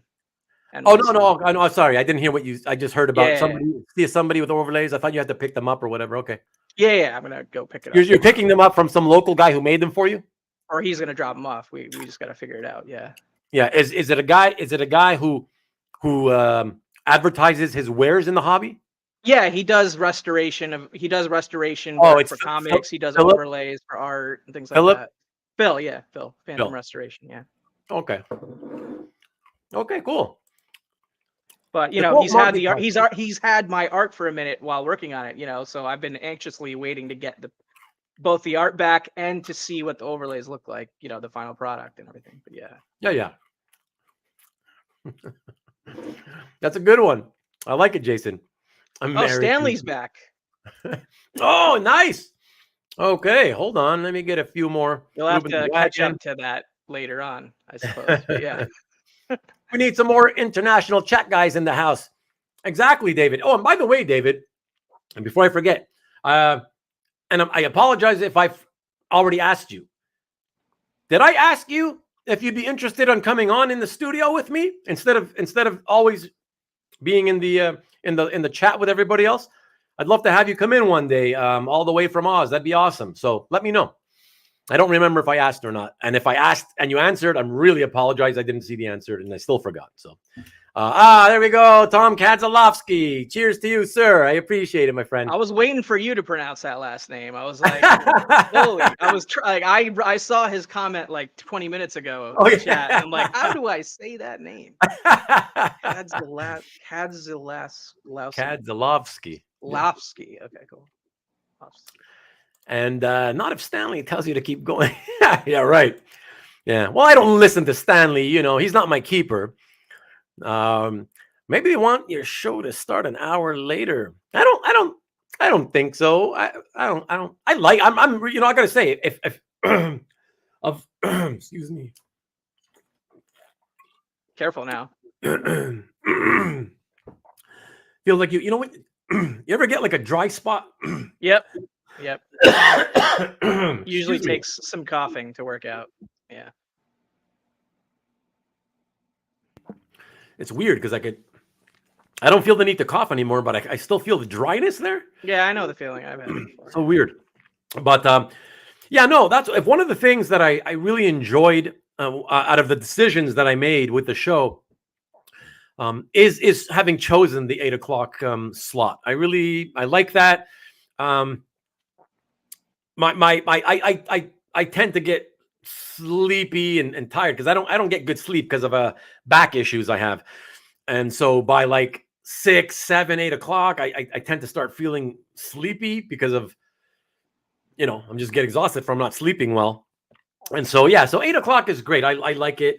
Because I like the fact that when we finish, even on long shows that go, you know, it's still, let's say, 10:30. Yeah, like if you have a 3-hour show and it's only 11 o'clock, that's reasonable versus if you have a right on the East Coast, 1 in the morning or whatever. Yeah, exactly. You know? Yeah. So no, I like it, and I intend to keep it at 8 and 5, even though I hope it's not terrible for you West Coasters. Yeah. So I mean, honestly, one of the things I miss the most about living on the West Coast is things on Sundays happening so early. When I used to watch football, I used to watch football more regularly, like NFL, like the Sunday night game, to have that start at like 4 or 5 o'clock, I was like, oh man, this is awesome. You know. Number one Marvel fan. Haven't bought beer to stock since got married 26 years ago. I drink it socially, but scared. My collection keeps me from drinking a lot, too much to risk getting in trouble, I guess. Hey, man, you do you, baby. Whatever works for you, yeah. Yeah, whatever works for your life, your collection, and your family, your wife. Yeah, man. Do what you got to do, baby. That's awesome. Rich, P. Glamping Cirillo guest. Oh, man, I have no clue what you're talking about, Hart. P. Glamping? What the hell? Let's not guess. Okay, yeah. Rich, when I spend a lot of money on art, I can always tell my wife at least I don't drink or smoke. Does that really work? Does that really work? Oh man. All these old comments. Peking Duck. I'm lost on all of these. Comic art hangout this week. Next week, comic art rehab. Nice one. Yeah, it may be. Alcohol and swearing equals a good night in the Heart Van. It's always a good night in the Heart Van, as you told us a few weeks back there. So. And let me see. Car warranty's running out. Stanley, there you go. You're back. Thank you. Okay, so I want a 5-hour competition of comic art knowledge with you and Marcus. Oh, hell no. Marcus, he'll kill me hands down. There's no competition there. Because he'll have to watch that like 20 minutes at a time. That'll take forever. Yeah, but Marcus remembers all the details of like storylines. I mean, I don't even remember. Nothing. He says he knows nothing. See? He just said he knows nothing? Says I know nothing. Oh, there he is, right next to it. Yeah. I know nothing. I see nothing. I hear nothing, or something like that. That was another TV show thing. Can't remember from what. Colonel Klink or something? I don't know, whatever. And I know zilch. Okay, thank you again. You're the only guy who keeps remembering. Thank you so much. What would that be? Like trivia? Like trivia knowledge? What would that even be? You know what's funny is that who suggested it now? Stanley. Who was it? Oh, it was Stanley, right. You know what's funny is all the past 2 weeks since my show 2 weeks ago, I have been actually thinking about, just in basic terms, no plan at all, of figuring out a way if it would be possible for all of us to come together and do a show where it's kind of like a game show, and because of the certain things that the YouTube delay, things like that, the fact that people it's will. very difficult. Again, I've actually already been involved in one called Comigories. I'm one of the co-inventors or creators of this comic game show called Comigories. I considered doing a original art edition of it, Comigories, like original art edition. And basically it would be like, you would have a bunch of categories like cover or Batman or Spider-Man or whatever, and you would only be allowed to bring one portfolio to the show. Whatever randomized category comes up, each competitor pulls out the piece from their portfolio that best fits that category, and then they sell it. And then the chat votes on who sold their piece best for that category or whatever. But with art, it's so subjective, like, you know what I mean? And I don't know. It could also be a scenario where you have people that bring one portfolio worth of the stuff that they have scattered across their collection, and then none of those categories come up, and then they're stuck trying to sell pieces like a Spider-Man piece as a Batman category piece because they didn't bring any Batman art, they don't collect it or whatever. So that would be a lot of work to like tailor the categories based on who the people are and what kind of art that they could potentially bring to the table for a show like that. So it could be a nightmare also.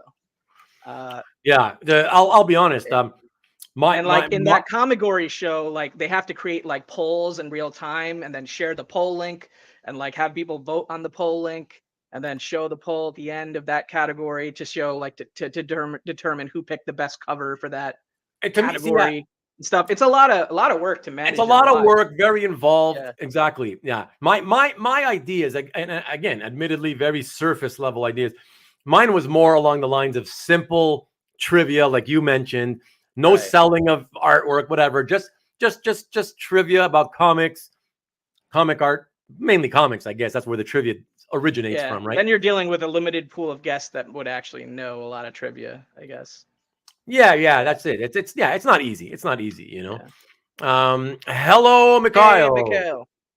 Good to see you. Good evening or good afternoon. Yeah, good evening. You say Mikhail, and I think I sometimes I say Mikhail, sometimes I say Mikhail. Well, I'll tell you, the thing is that I from the moment I first saw his name, a few years ago, I figured it's Mikhail because it's a Russian name.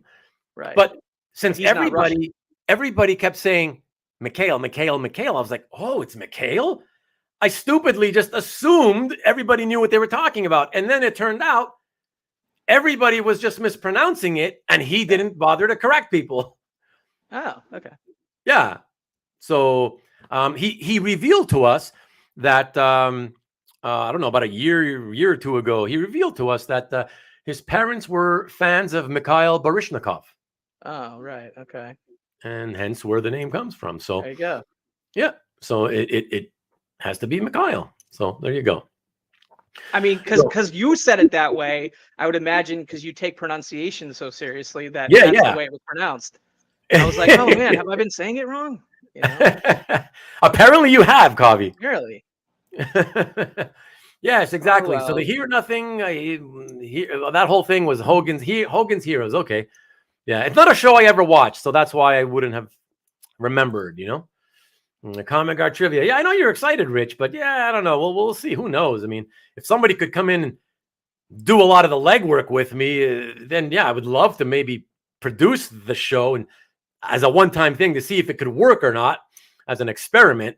But I don't know that I have the energy and time to do it just by myself, So Comic Art Street Countdown. Okay, I'm sorry, man. I missed that one up. Coming into it too late. Comic Art Channel. Hey, Jason. What's up, Jason? What's up, peeps? All the peeps he's saying hello to. Oh, by the way, Jason, I didn't notice if you emailed me back yet, but I sent you a email through your CAF gallery, earlier today. So check that out, please. And look who's in, Dino. Hey, Dino. I like to say it, Maurizio, like you're Italian, even though you're not. I love that. I like the fact that he's got this fully Italian name. It just kills me. Oh, first name and last name. Oh, Dino Maurizio. I love it. Yeah, it's fantastic. Good to see you, sir. Thanks for dropping by. Um, the old Miguel. name Miguel. Yes, Miguel. yes, yes. Mikhail. Yeah, but confirm for us. But when Yeah, Ruben said he it did. correct, hold on. He did. Yeah, I Okay, saw that. but when Ruben said it correctly, okay, yeah, birth name. But when Ruben said it correctly, I complimented him and thus reinforced the correctness of it. There you go. That's awesome. But still, you have only yourself to blame, Mikhail, because you're one of those people who, in life, there's so many people like this on Earth. I have to Yeah. admit, you so, I guess you get used to the mispronunciation by so many people that you just get to that point where you're like, I don't even want to correct you. I can't be bothered. You know what I mean? But it brings up this one that bothered me a lot. And Well, you guys, there's two ways though. Like there's some people that hear that mispronunciation and they don't want to bother it because they feel uncomfortable about correcting people. But then there's also people that kind of like adopt a nickname or adopt an alternate version of saying their name because they prefer that or they want that. So it could be that too. You never know, like with people until you ask them. You know, right? like Oh, being okay. being an Indian person that has a name that's not very obvious, at least in the 80s and 90s, it wasn't very obvious. There's a lot more people with that name nowadays or whatever. But yeah, it's Yeah. I get it. Yeah. Do you mind if I ask you something Uh, about your name? sure. Okay. So, for those who don't know, and I'm not giving out a secret because Kavi's not my Kavi is not my actual right name. That's a is it nickname. it's Facebook where you use the full name, right? I No, believe I don't even use it. I don't even use my full name there. you use it somewhere. You absolutely. I keep seeing on one of the social medias. I see your full name all the time. You mean you see my last name, but I don't use my No, full first your name. full name, your Oh, full name, first I, name, and last name. Yep. I can't recall any social I'll, media I'll tell you. platform I'll where I tell you when I use see it again. I'll let Okay. you know. So Kavi's full name is Kavi Raj. Everybody. Yeah. Yeah. So I just wanted to ask you: is the reason that you don't like going by your full name because there's so many Indian guys who go by Raj alone? Does that have something to kind of do with that? Because Raj is such a common No, I name. mean, I would just put myself in that category of I opted to adopt that nickname as my real name at some Oh, point. Like even oh. my mom would just shorten my name, like or my parents or whatever. But And then my okay, friend so and my what? So friend what do they call you then? just Kavi. Oh, even your Yeah. parents call you Kavi. Yeah. Well, I Oh, mean, they say it a different way. I adopted the nickname Kavi okay. because that's what I use my Can you friends. out of curiosity? Because I'm They say interested. Kavi Raj and they just drop the Raj and just say Kavi like Is that. it Kavi? It's like a hard, well, it's not a soft A or I don't know. I don't know. I don't know enough Like about it. Willie McCovey? Covey? Yeah, like AH, but it almost sounds like a UH. You know what I mean? Ah, In a okay. way, like Covey. it's like I don't know how to spell it Yeah, the yeah, way yeah. that I they get you. say it, but I've always gone by Kavi. I got you. Yeah. Yeah, yeah. Okay. Yeah, I was just curious. But Dino, yeah, like yeah. nobody ever calls me Kavi Raj or Kavi Raj. Right, Like right. nobody's ever called me that. Ever, Okay. really. It's only on my ID, really. Okay. Yeah, So and you got the Raj part of it, I mean, doesn't really bother me, I suppose. but you never at all and in your entire life went by Raj? No, Okay. Okay. Cool. yeah. Thank you. Yeah, Dino. So mom was a Dean Martin fan. Okay, that's so Oh, cool. nice. That's so cool. It's just that I find it I find it funny and interesting that your parents, didn't kind of say like when your mom said, "Oh, why don't we call him Dino?" Because my love for Dean Martin. I find it funny that like your dad didn't then say, "Yeah, but our last name is Italian, and now people are going to think the kid's Italian all the time," and they still went for it. So that's cool. I love that. That's awesome. And Mikhail carries a grudge. That's funny.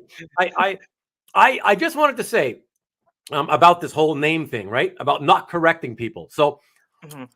just really quick, I think we can all remember. It goes 20 years, roughly 20 years back or so. Okay, everybody remembers Lindsay, the actress. Lindsay, say the name, Kavi. What? Say her name. The famous actress from when she was a Oh, teenager, Lindsay. Lohan You see? Okay. or So Lohan? so Lindsay when I Lohan? first I Lohan? saw the name when she I was a don't know. kid, and I'm like, what's this kid's name?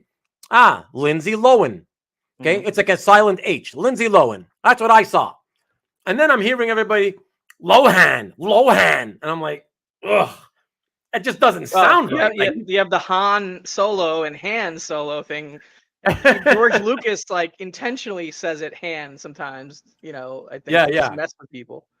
But so she that girl went 20 years of her career with 99.9% of people in the world saying Lindsay Lohan, right? And it turns out I always said Lohan, it's got to be Lohan. And then it turns out somebody told me, I wish I could have seen it myself, but somebody told me they saw a video of her somewhere on social media doing one of these, like, she's videoing herself and she says, "Hi everyone, this is Lindsay Lohan. I just want to blah blah blah blah blah," Right. And she said Lohan, like I always said it. So Yeah. I'm just like, okay, man.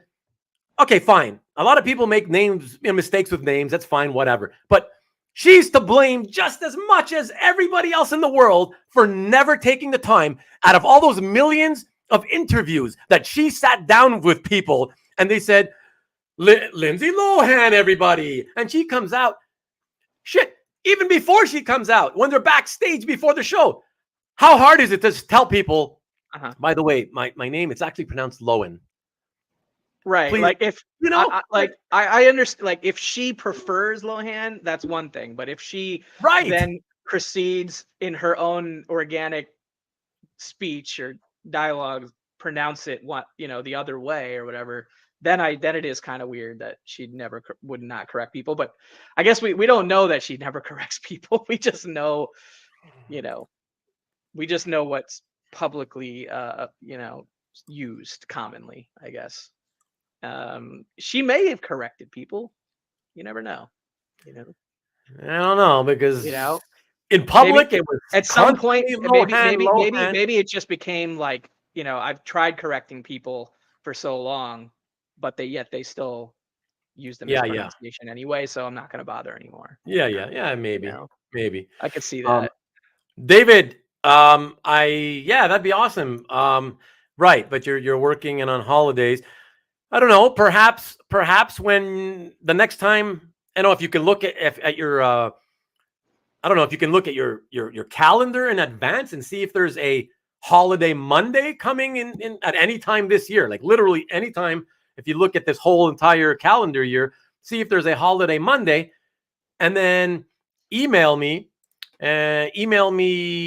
here at the bottom, rubenthecollector@gmail.com, and let me know what holiday Monday there may be, and we'll schedule it. We'll plan it for way out as far in advance as we have to.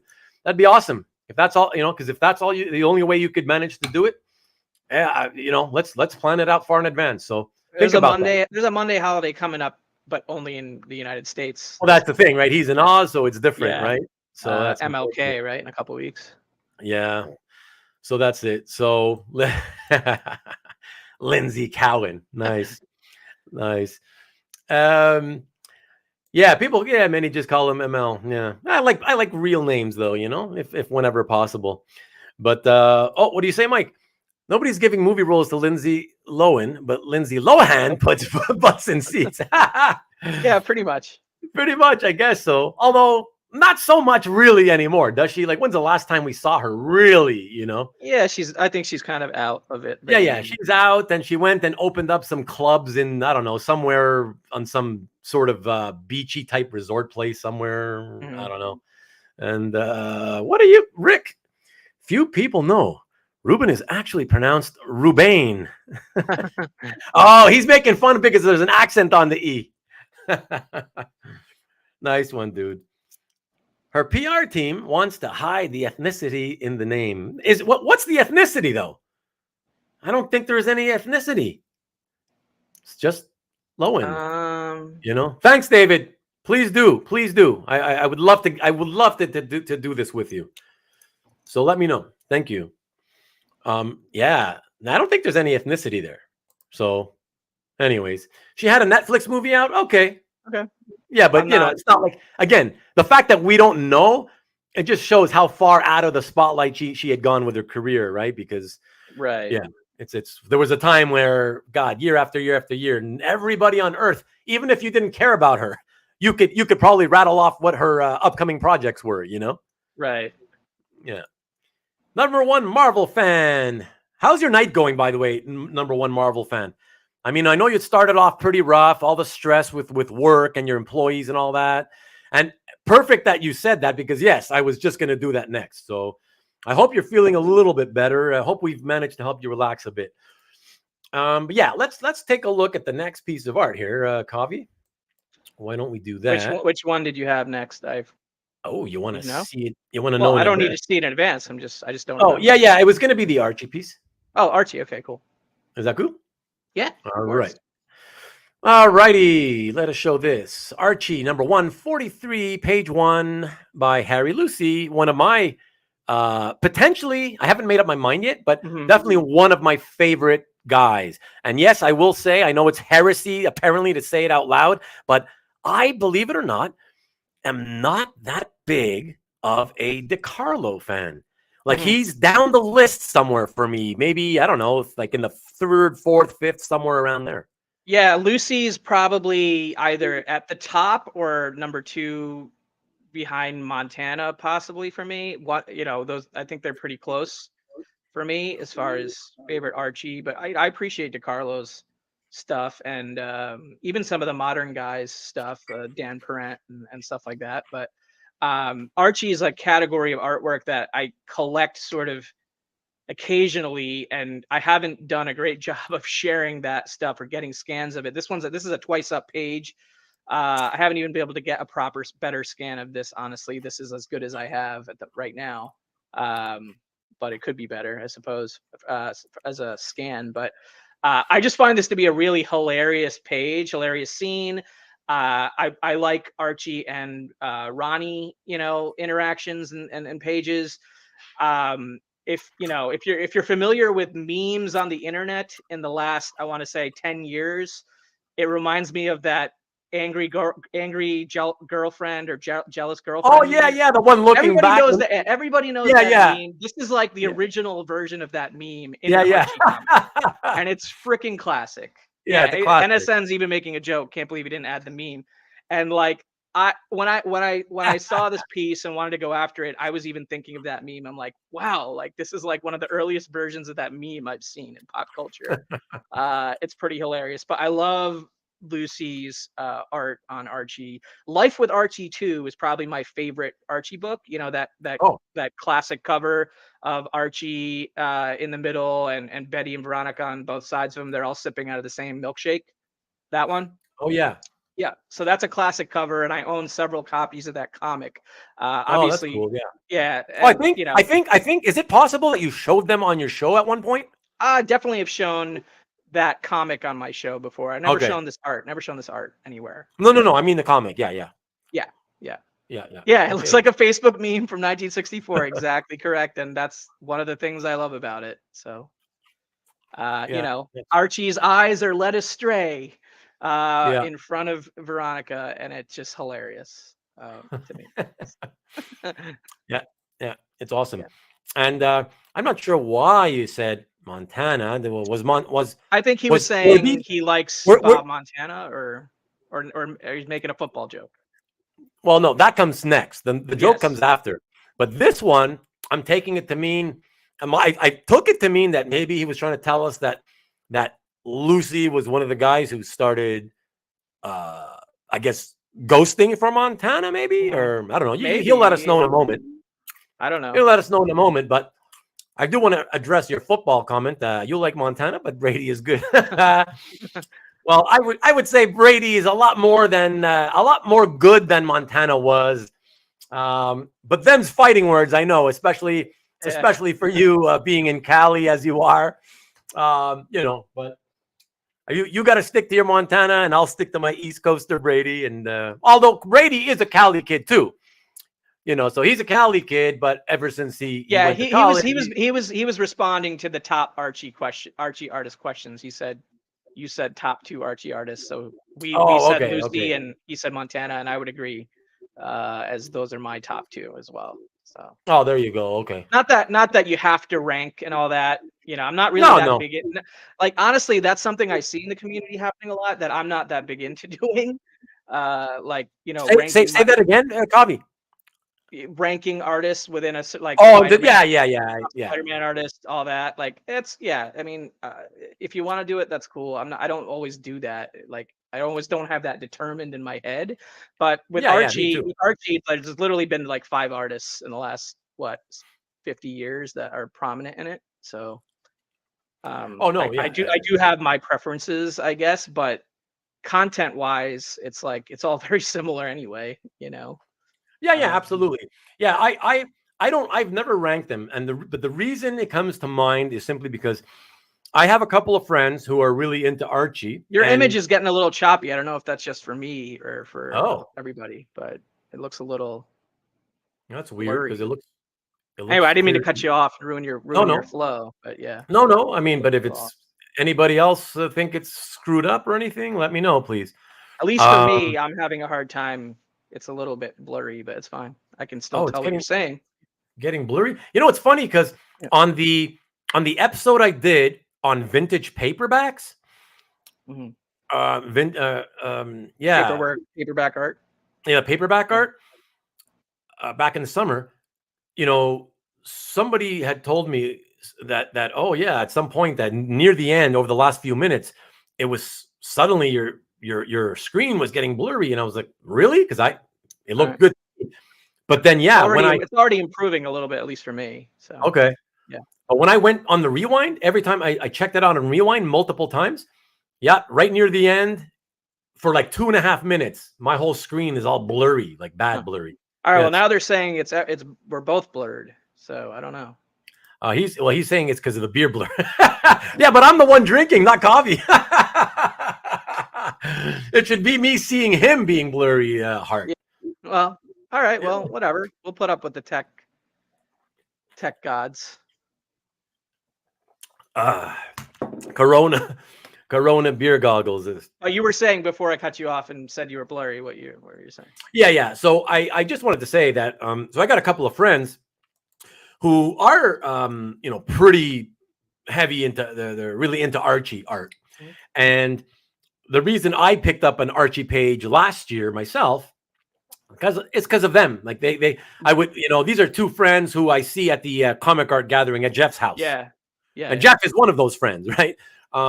And Bob Kopman is the other friend who was one of my guests on my very first Mhm. roundtable, the all Canadian roundtable Right. episode, and they're both into Archie, and seeing their Archie art in person. I've always loved Archie anyways. I grew up with Archie. Yeah. And when they would talk to me about collecting Archie, I'd be like, at first I was like, I don't know. I mean, it looks cool. I don't know that I want to buy it though, And then Sure. when I would see it Yeah. and they'd show it to me, I'd be like, yeah, there's something about the old stuff, especially the Yeah. 50s and early 60s stuff. I love it. And I just felt like, you know what? I think I got to get myself an Archie piece. I don't have to start collecting it because it's like you Yeah. often say, it's another rabbit hole you don't want to go down, right? But I felt like, yeah, I could control myself and not make it a rabbit hole. So, yeah, I found like a 2-page story that I thought was kind of Nice. fun, and I bid on it and won it, and I got my Archie Nice. example. So I think I have Archie examples from Stan Goldberg, Dan Parent, Harry Lucy, Dan DeCarlo, Norm Brayfogle, believe it or not, did Archie. So Oh, really? those are Norm Brayfogle did some Archie. Okay. So I think those are the 5 primary artists that I have Archie examples. I still would like to get a Bob Montana someday. I have not found like the one that I want or whatever kind of thing. Yeah. Do you want to get But always? I have DeCarlo and Lucy. So Okay. outside of Montana, those are probably the. Okay. I mean, does Vigoda Archie artwork even exist? Like some of the Vigoda stuff.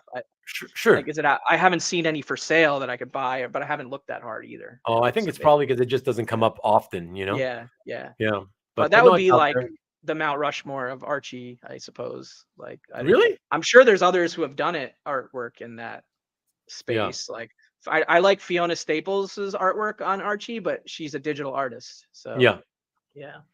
Yeah. No, but it's fun. I always say, like, I think if you grew up with Archie, I think, and you're an art collector, I think you should own at least one Archie piece, just to have one in your collection. I think I didn't it's, necessarily grow up with it. Like, I remember coming across some of it and oh, reading okay. some of it. But I think my appreciation for Archie has been more in adulthood since I got into like Golden Age and Silver Age comics. I started collecting the, Golden Age and Silver Age Archie covers and stuff, the ones that I liked, that kind of thing. I mean, the stories are funny. Like, it's always an enjoyable read for me to pick up an issue of Archie and just read through it. So it's just like a fun little side thing. Yeah, I would never put it in like my Star Wars level of fandom, Right. and like I'm after stuff that I want, kind of thing. But No, I get it. Hey, what's up, Ian? What's up, Ian? Good to see you, sir. Thanks for dropping in. Yeah, I mean, for me, I grew up on it. When I say I grew up on it, I mean, I never bought Archies, but before I started buying comics and reading them, and as a 12-year-old, in my earlier years than that, like, so my single-digit age range years, Right. somehow I just might have a memory of always having a stack of Mad magazines in the house and a stack of Archies, and more than a stack of Archies. I had a few of those digests, those like I love the Archie digest, tiny books. Oh, yeah, I had a few of those. Yeah. Loved Archie digest. Yeah. Yeah, because my grandfather also introduced me to comics through Tintin, so. Oh yeah. So that's like, I read a lot of that kind of stuff, and I think eventually that, like, I discovered some Archie, some trades and stuff like that. Yeah. Collections. Cool. All right. So let us go on to the next piece of art, shall we? And sure. Mikhail, are you here, man? I actually was hoping you'd drop in, and I know you usually just drop in to say hello and take off. Your last maybe not. Your last message was, I think, 20 minutes ago already, I think, if I'm not mistaken. Let me see. Yeah, about 20 minutes ago. So you're probably gone. It's a shame because oh, hey, awesome. I believe Mikhail. Now that I'm enunciating, you almost said that like you were offended that you have to make the effort now. I'm going to make a special effort moving forward. Mikhail already knows I have these next two pieces. Okay, no, okay, right. So, yeah, that's perfect timing, Mikhail. Awesome. Yeah, no, the reason I'm saying I was hoping he would be here, I mean, I think because I know that I mean, we all read Swamp Thing, and I know that both of you have read other of Rom's books. Yeah, I am almost in that category. I have, ever since reading Swamp Thing, even since the beginning of Swamp Thing, I immediately wanted to check out all his other creator-owned stuff. Yeah. I'm in the middle of checking out. I'm in the middle of Layla Starr still, so I haven't finished that yet. But I did read through Blue and Green and Graffiti's Wall, which are the next two pieces are from. Okay, yeah. So let's talk about the art first, and then I'll ask you about the comics. Sure. Why don't we? I mean, there's not much to say about the comics. They're just kind of singularly unique comic experiences. Like, I can't read Blue and Green or Graffiti's Wall and say, hey, like, it's like this. It's so unique to his voice. Those locations and those those scenes, if you will, like the Mumbai streets and alternatively the New York like jazz scene in a way, Right. Okay. All right. So let's really cool. Let's put up the first one then here, and I believe. Oh, I see a question from number one Marvel fan real quick. I'm going to respond to. He says, "Okay, sure. Let me pop it. Yeah. I have a 9.8 of the 30 cent, and then I have a low grade 35 cent. I have a 1.8 35 cent, which is the rare variant for Star Wars #1. That's a Star Wars #1 comic question. We're talking comics, everyone. Yes. Comics. Yes. These are Comic the books. things. These are the things which came out after Yes. the things that The we collect. physical media that we read occasionally. Let's call it the delivery. In between spending thousands of dollars on art. Yeah. They were the delivery. They were and are still the delivery mechanism by Yes. which the images we collect are delivered to thousands and To the thousands of wider, fans all over the to the world. wider audience. Exactly. Yeah. So fantastic. Let us check out the first one, which I believe it is Gravity's Wall, right? Gravities, yeah. Yeah. All right. Kick ass, wild. Yeah, man. Talk to all of us about this. This one is sorry, not Gravity. I guess it's supposed to be Graffiti's Wall, right? Yeah, I think it's like Rom's like play on words Play on word. Yeah. style for the So character, like, you yeah, know. I would think Yeah. you have to read it as Graffiti's Wall. Yeah, Karen Gillan actually writes this really cool intro to the graphic novel before you read the actual graphic novel in there, where Right. he kind of surmises or speculates that, you know, it's a play on, you know, yeah, graffiti and then and the name of the character, but also the word gravity itself, and then he makes this kind of metaphorical parallel to the Oh, I see. thematic elements of gravity and the story and graffiti. So I thought Okay, cool. that was cool. Yeah. But yeah, I think this is an early page in the book. It's kind of right as the story is kicking off. Like you prior to this splash page, you're not getting much dialogue or anything. It's just kind of setting the scene of where the story takes place on in the streets of Mumbai. Okay. And so boom, and this is like kind of the reveal of your main character and what he's been working on and the wall. So it's like it's very central to the story, and it's kind of the one image I think from the story that I took away the most when reading it. And when I saw that there was going to be a drop for this book, for Anand's artwork from this book, through Cam at Inky Knuckles, which I think people are talking about in the chat, that this was the one I knew I wanted to go after, and luckily I was first. So Inky Knuckles, Inky Cam from Inky Knuckles are the Western Canadian guys. Is that right? he's in Canada. Yeah, Cam. Yeah. Yeah. Okay. And so he represents Anand Radhakrishnan. He represents Anand. Yeah. Okay. Cool. And he's really cool to see also a Indian writer artist team up within comics, multiple times, both on this book and in Blue and Green, which is from the next page. But yeah, I mean, trippy, a lot of imagery within imagery there, like for a graffiti art kind of piece that's also very elemental to this particular story. I love it. I would love to have like maybe a display, like a color version next to it or something like that, if I were to ever have enough wall space to display more art. Maybe I'll take a piece down and display this and do like a nice print of the published image on the right, of which I have the physical book on my shelf, so I've never actually gotten the digital scan of the colored version, so I need to actually get that from you. if you could send it to me. The color, just the color scan. Yeah. I mean, I have it because I have the book, but I never actually had a file for the colored version on. No problem, for sure. But yeah, I love. It's just a great image, just a great piece, and it encompasses what the story is about in many ways without getting into all the specifics. Yeah. Rick says so much to absorb, and it's true. I mean, holy hell, you gotta, if you buy that and only spend like 30 seconds looking at it before you toss it aside and start hitting the internet to look for your next piece, that you got a problem. You know what I mean? Yep. Yeah. So that's cool. An Indian letterer too. So yeah. I mean, I was just gonna not much lettering going on that page, just like the title thing on the top right kind of thing, but no dialogue on this one, but plenty of dialogue. Would I, in my best Americanization, be saying it correctly to say his name is Aditya? Aditya Bidikar? Aditya or Aditya? Aditya? Okay. Yeah. I'm not sure. Yeah, which syllable to I think it's emphasize. I think the emphasis is on Did the you? Yeah. Okay, on the first syllable. Okay. I think. Okay. I mean, I'm not an expert either, but Okay. and I am Um, Indian. So yeah. yeah. Fun fact.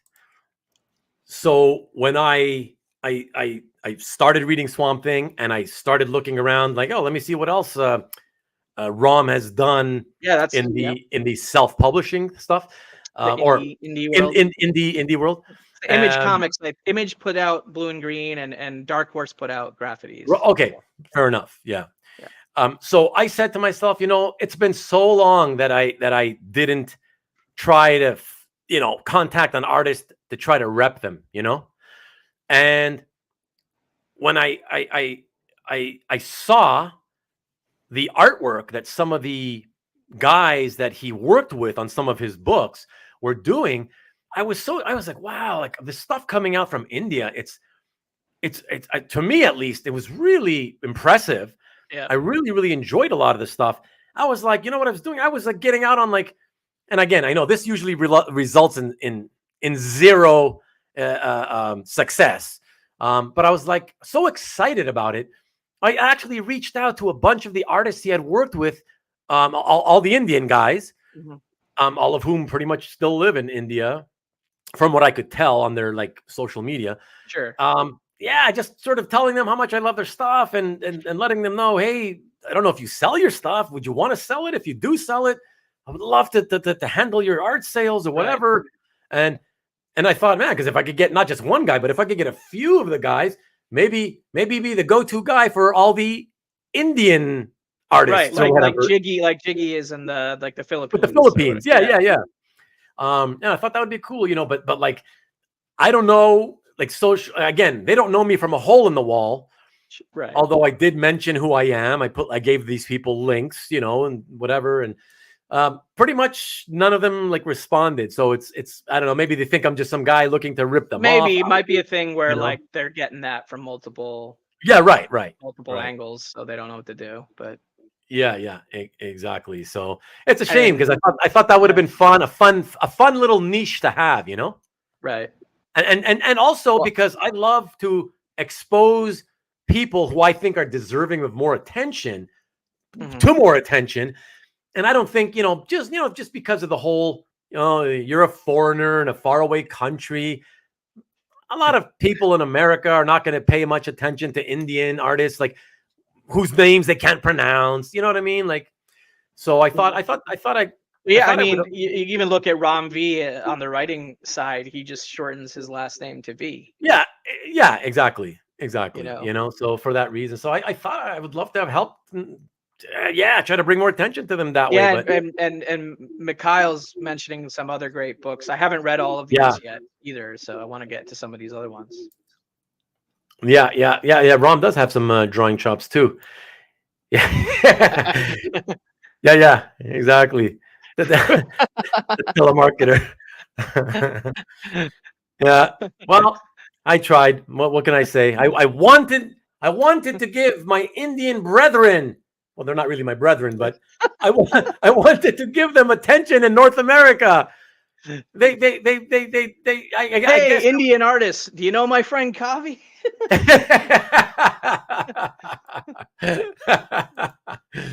Oh well, I guess. Look, I'm happy I tried. At least, yeah, you tried. I tried. But okay, let us go to the next piece, and it's the fifth and final piece, also from one of. I've got plenty of other art if you need me to get art to show, but I think 5 is fine for tonight. That'll be cool. It'll be cool. Yeah. So this piece is from Blue and Green, page 24, again by Anand Radhakrishnan, and it's from 2020. Kavi, I know this probably sounds stupid, but I have to assume, given that the book appears to be about sort of jazz music, I imagine that Ram must have taken the title from the Miles Davis song. That was my kind of assumption without having necessarily known that as a fact. Oh, okay. For anybody who doesn't know, Miles Davis, great musician. It's not my kind of music. I was never a blues or a jazz fan, But obviously Miles Davis, very famous. In 1959, I believe, he came out with a song called "Blue and Green," very very well known. So yeah, and this story is, from what I can tell, it was about the jazz scene. So I Yeah, assumed he must have taken the title from that. yeah, but just from a stylistic standpoint, honestly, it it's just a very unique experience flipping through this graphic novel.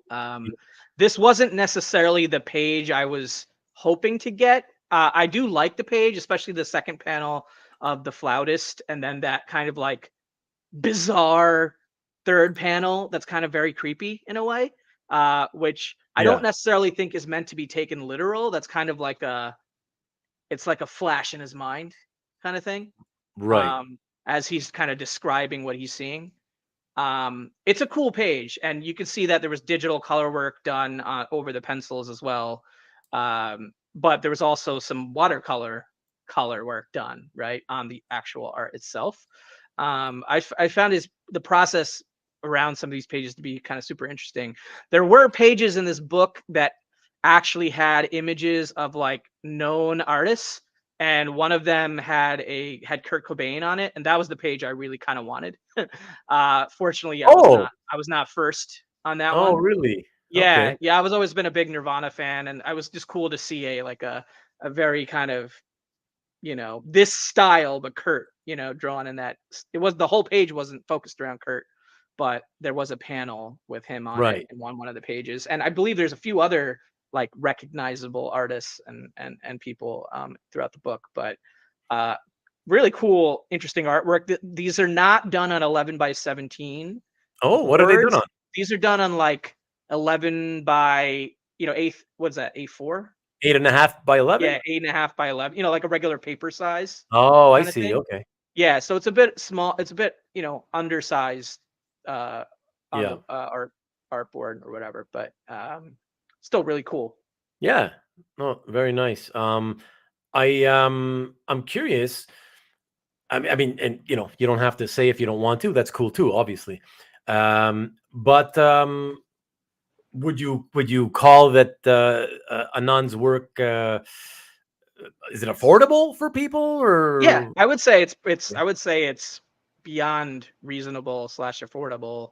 Let me like what see would if you I can. what would, off the top of your head, what would you say is the Well, hold on. general I range? have my spreadsheet here, so I just want to make sure that I'm not remembering wrong and that Okay. these weren't crazy expensive. But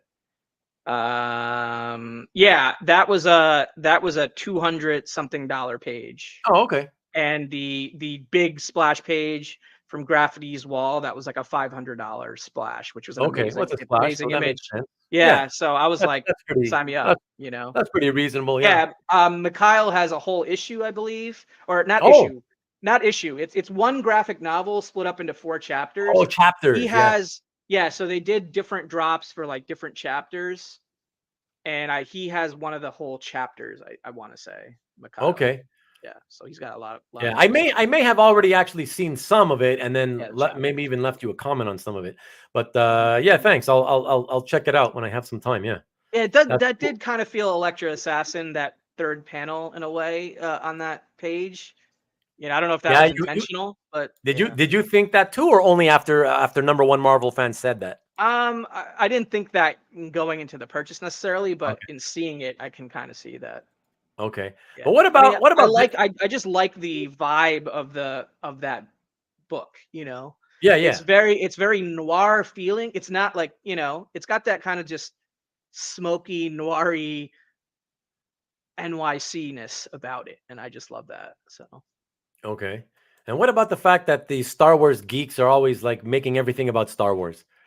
What do you have to yeah. say? What do you have to say I about mean, that? I love Star Wars, so I I know can't you do. complain. That's why. What do you have to say about Ian's comment? Sith, yeah, I would agree. I I mean, I just don't had know. to I just had to put it out there for you, you Yeah. know. Yeah, yeah.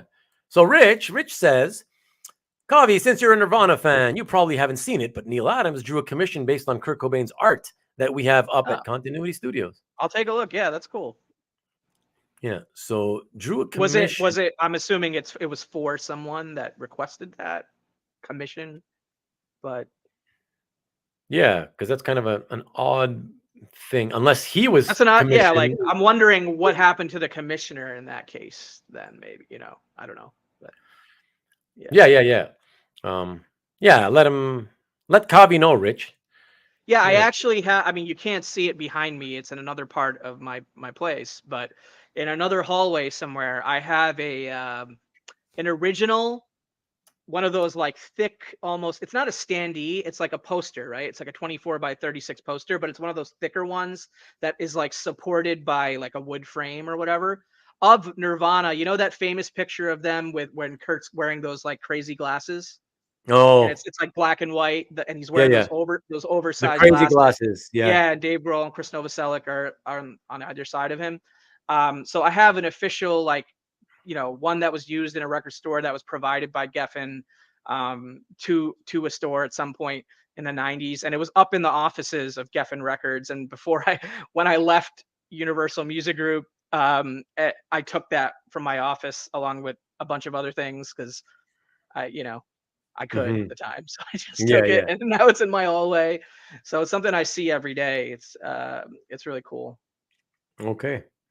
Cool. Yeah. So Rich says he believes there was a commission that wasn't paid for. Oh, okay. Yeah. Yeah. Yeah, I'll check it out. And number one Marvel fan says some typos. I'm not sure if he's saying I'm He's all original all about. trilogy Star Wars collector himself, 1985 and below. Oh, geez, you're fast. OT means okay. Original trilogy. You knew Yeah. that quick. I'm all original trilogy. Okay. Yeah. I know the shorthand Yeah. lingo Shorthand for Star lingo for Wars. Star Wars collectors. Yeah. Yeah. Star Wars fans. That's cool. I returned the red stapler, Marcus. He's How's he making talking about? he's making an Office Space joke, which is like one of my favorite Oh, movies of all time. okay. The guy Stephen Root, the guy who holds on to the red stapler in that movie, and it's kind of like a running gag in that movie. I actually know him and played in a band with his son at one point in California. The Oh, actor. Yeah, so I've actually had the stapler guy from Office Space like come out to my gigs before and watch my band, oh, which that's is funny. kind of funny. Yeah.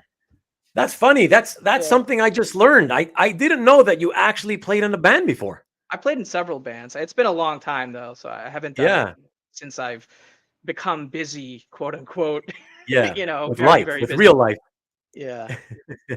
Yeah, that kind of brings me up to I was hoping I was wondering if you could maybe sort of tell us the little anecdote. Man, I don't even remember much of it. I just remember a few months back you posted you made a post. I assume it was on Instagram, but I saw it on Mhm. Facebook, and you wrote something about oh, you posted some pictures from the old days, and then you said something to the effect of well, this is back when I was young and thought I was going to make it as a you were writing poetry and thinking I was going to become Kurt Cobain I don't remember and this. Like I and honestly don't getting remember depressed. what I don't Really? remember what post you're talking about, honestly. Oh, Yeah. wow. Oh, that kills me. Okay. But it was it seemed like a very tongue-in-cheek, sort of like self-deprecating, wanting to laugh at yourself type thing about Uh how I'm trying to you were remember. Let me trying to because you look used at to my apparently Facebook because do. I barely post to Facebook, so I'm gonna have to like Yeah. this is gonna have to be like I have to go look at it to reference it now because I'm not sure. Oh, okay. So yeah, okay. So you were okay. So when I was on my road trip to Chicago for Garages. C2E2, I when I was on a road trip, I was driving to Chicago and back for C2E2 in whenever that was in 2022. I think it was August. I want to say I August. think so. So about halfway or somewhere in the middle is Cleveland Rock and Roll Hall of Fame. So that's Right. I stopped at the Rock and Roll Hall of Fame and I just walked around through there like, for like 2 hours or however long I had to take a quick break and then continue on the road trip, Right. right? Um so I think I made a post on my Facebook like just sharing a few pictures that I took while I was walking around that because I think it had been like 20 years since the last time I went to the Rock and Roll Hall of Fame and it was Oh, so I see. different. Okay. Yeah, it had changed so much based on what I had the memory of it in my head because Yeah. the time prior I was like 15 years old or 16 years old or something Oh, when I okay. went. So it'd been like from your teens to your mid 30s Yeah. was like the gap between visits at the Rock and Roll Hall of Fame. So that's kind of what that was about. Yeah. Okay. Okay. But And I was, waxing poetic about the fact that the last time I was there, I was more of a dreamer, uh-huh. like I was wearing a Kurt Cobain t-shirt. Like there's a picture of me at the Rock and Roll Hall of Fame with long hair wearing a Kurt Cobain t-shirt, or like a Nirvana Okay. shirt or something like that. But I read correctly. You in those days in your teen years, you used to try to write poetry and stuff. Well, I would write music, poetry. I just lumped it all Okay. together and the Okay. same thing. But yeah. Okay. Okay. Maybe I mistook the tone of it. The tones. I thought it was self-deprecating, but I still chose not No, to it read. was actually like, whoa, like it was like a realization of like, whoa, like I've, I mean, it was a little self-deprecating, like making fun of probably the shitty songs and poetry. Like Yeah, I don't yeah. There was have something like that. Exactly. like There was yeah, something like that hinted at you thought you were going to be this great, and and they were kind of shitty poems I mean, and I was songs. just saying that jokingly. I don't really think that of. I mean, I don't remember. You know what I mean? It's Yeah. not like I have all that stuff somewhere I can reference it. This is like when I was Yeah. Yeah. 15. Yeah. Yeah. Yeah. For sure. So yeah, For sure. Stanley wants to know: have you ever been to I Canada? have. Yeah. Hmm. I want to say I've been at least 10 times throughout my life. I think earlier on, um, I would go up there to the Montreal area with family because we had some like I want to maybe either friends of the family or like distant family in the area. And I don't remember what other reasons might have brought us there, but I remember visiting there occasionally. But since being an adult, I would mainly go to Toronto Right. more so because of music stuff and music business reasons. I would almost, for a few years in a row, I would always be a speaker at Canadian Music Week, which is a convention slash conference that happens there every year. I've also been to the Good digital night, di- Mikhail. there, Thanks for Mikhail. dropping in and hanging out. Um, Thank you. I was also invited to like some event called the Digital Dialogue Conference or something like that in Toronto. I want to say, I think it was in Toronto. And the Toronto government like paid for all my expenses, or the Canadian government, like they have all this money to get like, to get speakers for these events and put them up in hotels and stuff like that. So yeah, I've been there. It's been a minute, but I've been there several times. Mostly just those cities though. I think I went to Vancouver once when I was out living out on the West Coast because that was more in striking distance to the West Coast. But Cool. yeah, it's been a few years, but I think Toronto was the last city I visited when I was there. Cool. The jokesters and the jokesters of the crew are giving you the garage days revisited, the smells like Raj spirit. I don't get that one, but I understand garage days revisited. That's funny. Okay, cool. Yeah, so you know what, Kavi? I see that today, unlike the last few weeks, that there's been a bit of a drop off in the audience. So unless you wanna, there's anything else you want to shoot the shit about, I mean, we'll I call it don't here. need show records, so Okay. I think Okay, sounds unless good. unless you or the chat has something. Yeah, unless Um, the cat, I unless the was gonna, I was gonna promote like the next episode of Original Art Hour, like yeah. So I was. exact day and time, but I actually haven't solidified that. I mean, Oh, I'm shooting for Thursday, but okay. I haven't actually finalized that. Oh, And you mean of this coming week though? this coming week, Oh, okay. that was the original idea that I had and had thrown out to the crew or whatever. But I have a friend, like a friend slash former colleague in town this week, and I was definitely gonna make time to catch up with him, have dinner or something. And he Right. just got back to me today saying that his best days for that are Wednesday and Thursday. Wednesday, I'd already had something else booked. Thursday, I had Original Art Hour, but or I had it like penciled. I didn't have a specific time yet. So now Right. I'm waiting for him to get back to me about maybe we do that for Monday night dinner instead, so I can still do that on Thursday. So, Okay. hopefully it'll be someday this week. this upcoming week. If not, maybe the week after or whatever. But it'll, if you're subscribed to Comic Books NYC, then you'll see it eventually when I have it scheduled up there. But yeah, if anybody wants to know, yeah. So that's going to be a show where Kavi gets on a bunch of the guests that he's had in the past to come on, show our art, talk about just art, hang out, yeah, hang out, and FYI, because Kavi started off as a comic book guy who then, and he's still a comic book guy who got into art. It's fun. I think it's fun because if you like variety, you will see variety in the sense that you will not recognize, and I'm speaking to 99% of you in here, of course. Most of you guys who aren't comic guys anymore and are strictly art guys, you won't recognize any of the guys that are on Kavi's show. So it'll be interesting because it's new people you've never seen or heard of before. And you can see, right, what collecting art is from their perspective. And I would say also 95% of them have their own YouTube channels. So right. So yeah, more content for you to more discover. Content to sort of check out and see if it interests you. Exactly. Exactly. Sounds good. NSN Art. Mike wants to know: have you posted? Are you participating in the CAF Best of? Yeah, I usually participate. I think I already went through the art I uploaded in 2022 and selected a few for the categories. Like sometimes I'll go through that process and then I'll change my mind on a piece, and then I'll go back and I'll say, I'm not going to submit this one. I'll replace it with this one or whatever. Right.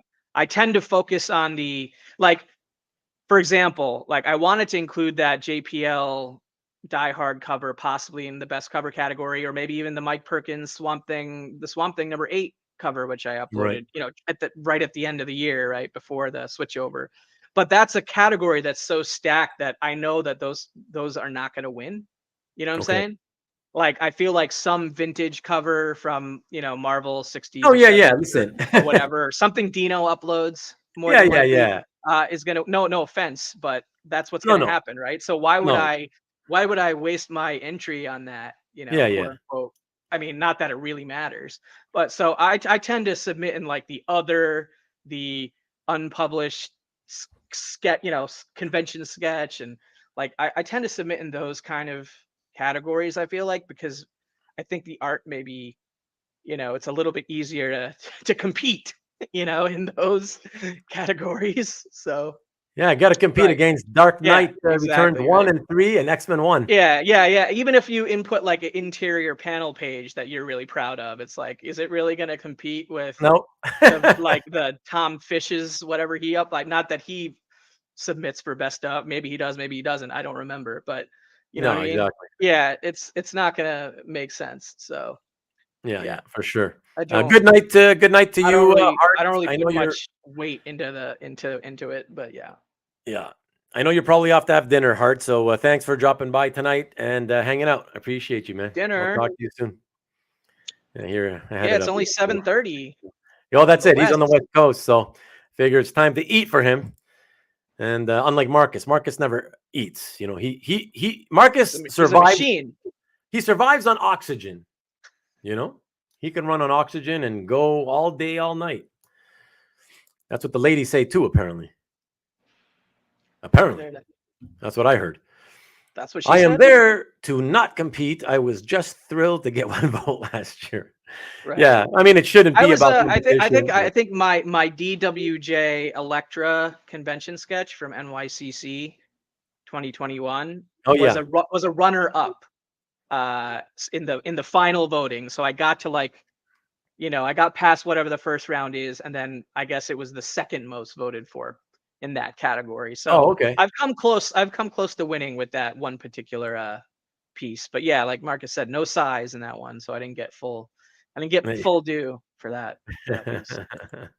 We're Up and Stain is asking you, do you have any pages done by Giselle Lagacé? To be perfectly honest with you, I'm not very familiar with the artwork of this artist, so I would love to understand what We're Up and Stain. I can't remember if we're talking about two different people. Is it possible that you saw art from this woman in Caesar's collection by any chance? A Shemp's gallery? Because he put some children's art and it was by a French woman from here in Montreal. But I don't know. I don't know if it was Giselle Lagacé.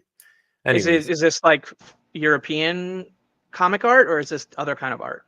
yeah, let us know. We're up in Stain. Why are you asking, and what makes you think he would have any art from her, and who is she? We like Right. what has she done? Why should we know her?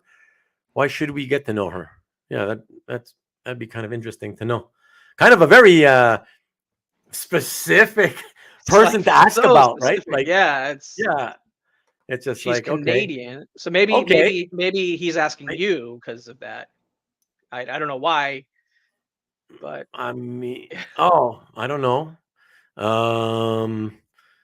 Well, so the woman that I wonder if it's the same one. I can't remember the name. I can't remember if it's the same woman who does she do children's art? We're up in Stain.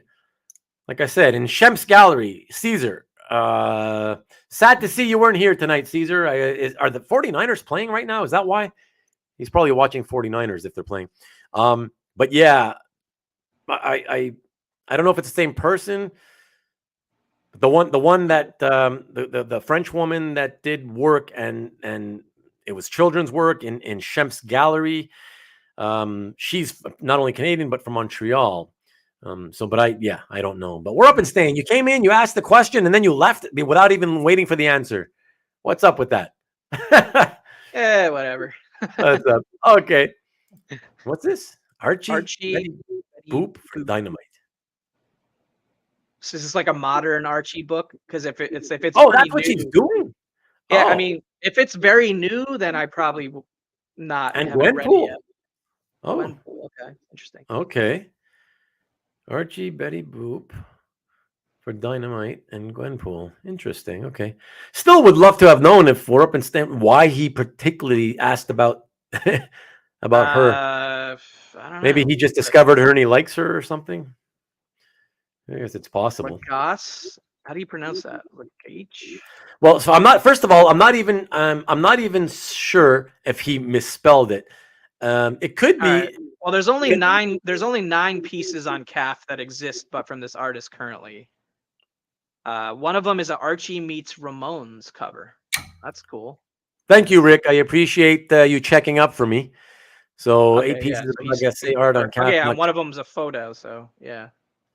Yeah. Okay. No problem. Yeah.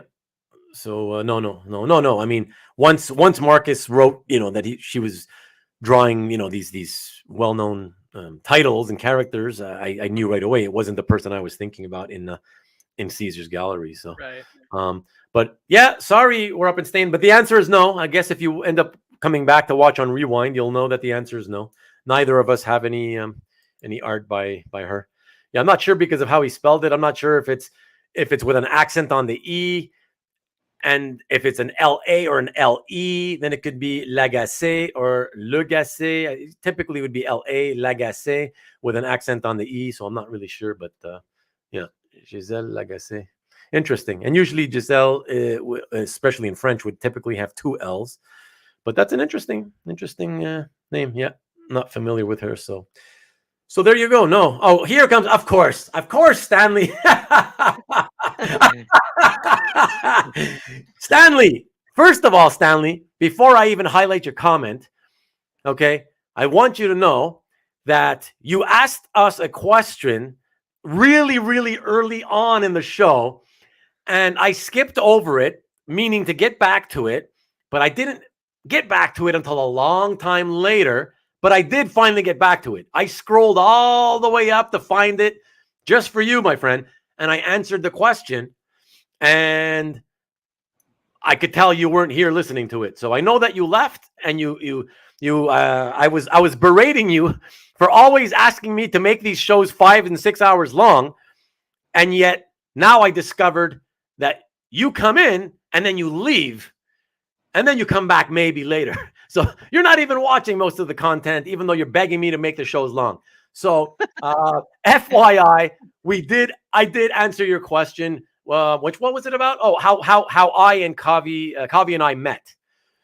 Right. Yeah, so Kavi and I met, and I did answer the question. So you're gonna have to find it on Rewind somewhere and figure it out and listen to it. I assume this question is like among the like Alex Rosses of the world and stuff like that, which one's my favorite or whatever, like paint, like comic artists that are also painters. Is that what this question is about? Or Which question? this second question, not about how we met, but this one. The we're up and staying Favorite, question? no, favorite painter artists. Like, Oh, sorry. yeah. I didn't see favorite painter artist. Who's asking? Oh, Stanley's question. Yeah. Yeah, his actual question. Who is Kavi's favorite painter artist? I don't know if I've I guess really you given don't- that much thought, but I do. I mean, I enjoy Alex Ross. I mean, of course, I enjoy the Frank Frazettas and the classic fantasy painters and stuff like that as well. I like modern mixed media artists that dabble in paints, but also other methods and mediums like Zoo Orzu. I don't have a ton of paintings, but I have several. I like Delato. I mean, I got the Delato Mall painting right up there. I don't know. I like a lot of them. I have a hard time playing favorites kind of thing and definitively saying. Oh yeah, me that kind too. of thing. I've got a great, painted Sienkiewicz cover, or it's like mixed media. Really, it's got colored pencils and paints and inks and stuff. So I don't know. I got plenty. I like plenty of artists that dabble in color work in general on their stuff. But yeah. And thanks, Marcus, for getting the correct spelling. Like I figured. Yes, Tom is asking if I. Yeah, I'm gonna. If I was gonna get. If I have the complete issue, but yeah, I do. Thank you. I was gonna get to that. Here we go. Yes, Tom. Yep, he bought it. I sold it to him. He bought it. There you go. Yeah. He just hasn't posted it yet, so that's it. I posted the cover. Yeah. Just the cover. Yeah. And I'm starting to slowly roll out the rest of my art that I have from that series in general. So. Yeah, that's it. Yeah, slowly. I posted a page one, issue 1 page yesterday. So. The issue 1 page. Yeah, right. Issue 1 page. Yeah. Well, yeah. Stanley wants to give you. Yeah, exactly. That's the whole point. Yeah. So thanks, Marcus, for the right. Giselle Lagacé, exactly. So, and now, where was it? Somebody mentioned about the. Oh yeah, here. Mike mentioned if you search calf with Marcus's spelling, suddenly there are 42 pieces. It pays to spell correctly, people. Which is why I like to pronounce correctly, And Marcus thinks that your fave is obviously Anand Radhakrishnan. Well, considering there's barely any paint on those 2 pieces. I mean, there's a little bit of paint on that blue and green page, and but yeah, I understood kind of where that's coming from without being real. But look at Stanley. Oh, that's good. I missed your answer. I almost always watch every minute, but I had a family dinner. Keep the show going all night. Yeah, right. Just for you, Stanley, so you can go away again. Oh, man, that's funny. But no, that's it, guys. Thank you again so much for coming in and hanging out. And, just what you showed tonight, he's saying. Yeah, makes sense. Yeah, that's cool. It's a nice and one. Even though there wasn't paint on one of those pieces, yeah, it was about a character doing graffiti painting. Right. So, like, the final image is like of a painting, kind of, Yeah. in a way. Exactly. All right. So that's it, everybody. We are going to call it. And I thank you again so very, very much for coming in and hanging out and making it another fun, relaxing hangout with us. And just want to remind you guys that here, let me show you that next week, please drop by next week when my pal Mickey Anamantadu will be coming in to hang with all you guys in the live chat. And lining up all the brown guys. Yeah, all the brown guys. I love my brown men, man. That's what you're doing. I got to get Mikhail. That's it. I got to get Mikhail, and then that's it. We're finished. Then you're good. That's it. 4 in a row. Yeah. Hey, what's up, Derek? Tricky Trapster, the very last person to enter tonight. Oh, a few last minuters here. Hold on. Last minuters. You got some last comment. Okay, so thanks. I'll have to watch the beginning on Rewind. Cool. Ian, thank you so much, sir. Great show. Appreciate it, Tony. Thanks for hanging, man. Up, Tony. And Jeff, cheers. Jeff. Cheers. Good to see you again, as always, Jeff. Rich, good night to you, sir. We'll talk to you soon. Oops, sorry. Rick, awesome show, guys. I appreciate it. Thanks for always dropping by, Rick. You're always welcome. The show wouldn't be the same without you and your jokes. So I appreciate you. Tom, thanks again as always. I appreciate it. Hope you had a good time, man. Makipupu, thank you, sir. Thank you as always. Thank you. And Tricky Trapster, thanks for coming in and supporting your bud, man. Hey yo, Tricky, it's tricky. tricky. Run DMC, the good old days. Yeah. JC Padilla. It all comes back. Thank you, sir. Thank you. I appreciate it. Hope you had a good time. And I will hopefully see you next week. Appreciate it. And will you surpass next week? Well, will I surpass Will next week? I mean, I need one. I literally need one. So hopefully, God. Yeah, we could come up with one. We could come up with one person to hit a button. Yeah, but it's okay because, like I said in the past episodes, I don't want the subs just for the hell of subbing. So whoever does it, just sub if you're a watcher and you just never bothered subbing. I want it to be people who like to come and hang out and watch the shows. So if you don't ever intend to watch the shows, I'd rather not have your sub. So that's cool. But yeah, we'll see, Marcus. Hopefully later today or tomorrow. We'll see what happens. What's the giveaway tonight? My love. That's a pretty quick thinking, right? You need sound effects because I would have just played like a bump bump bump. Bump bump bump. Next time, more crotch goblins. Yeah, no, I don't supply those. I'm not the crotch goblin supplier.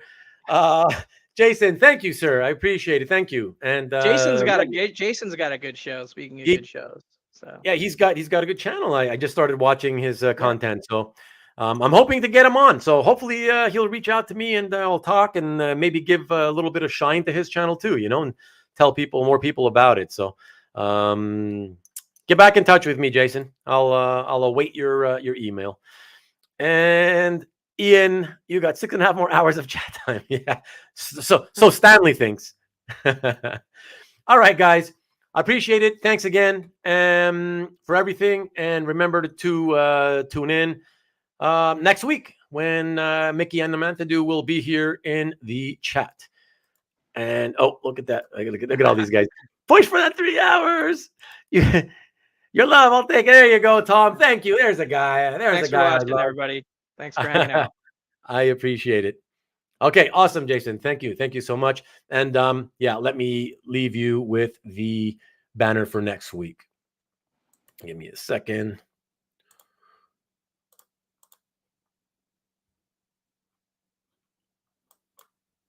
And there you go. Thanks, everybody. See you next week. Cheers.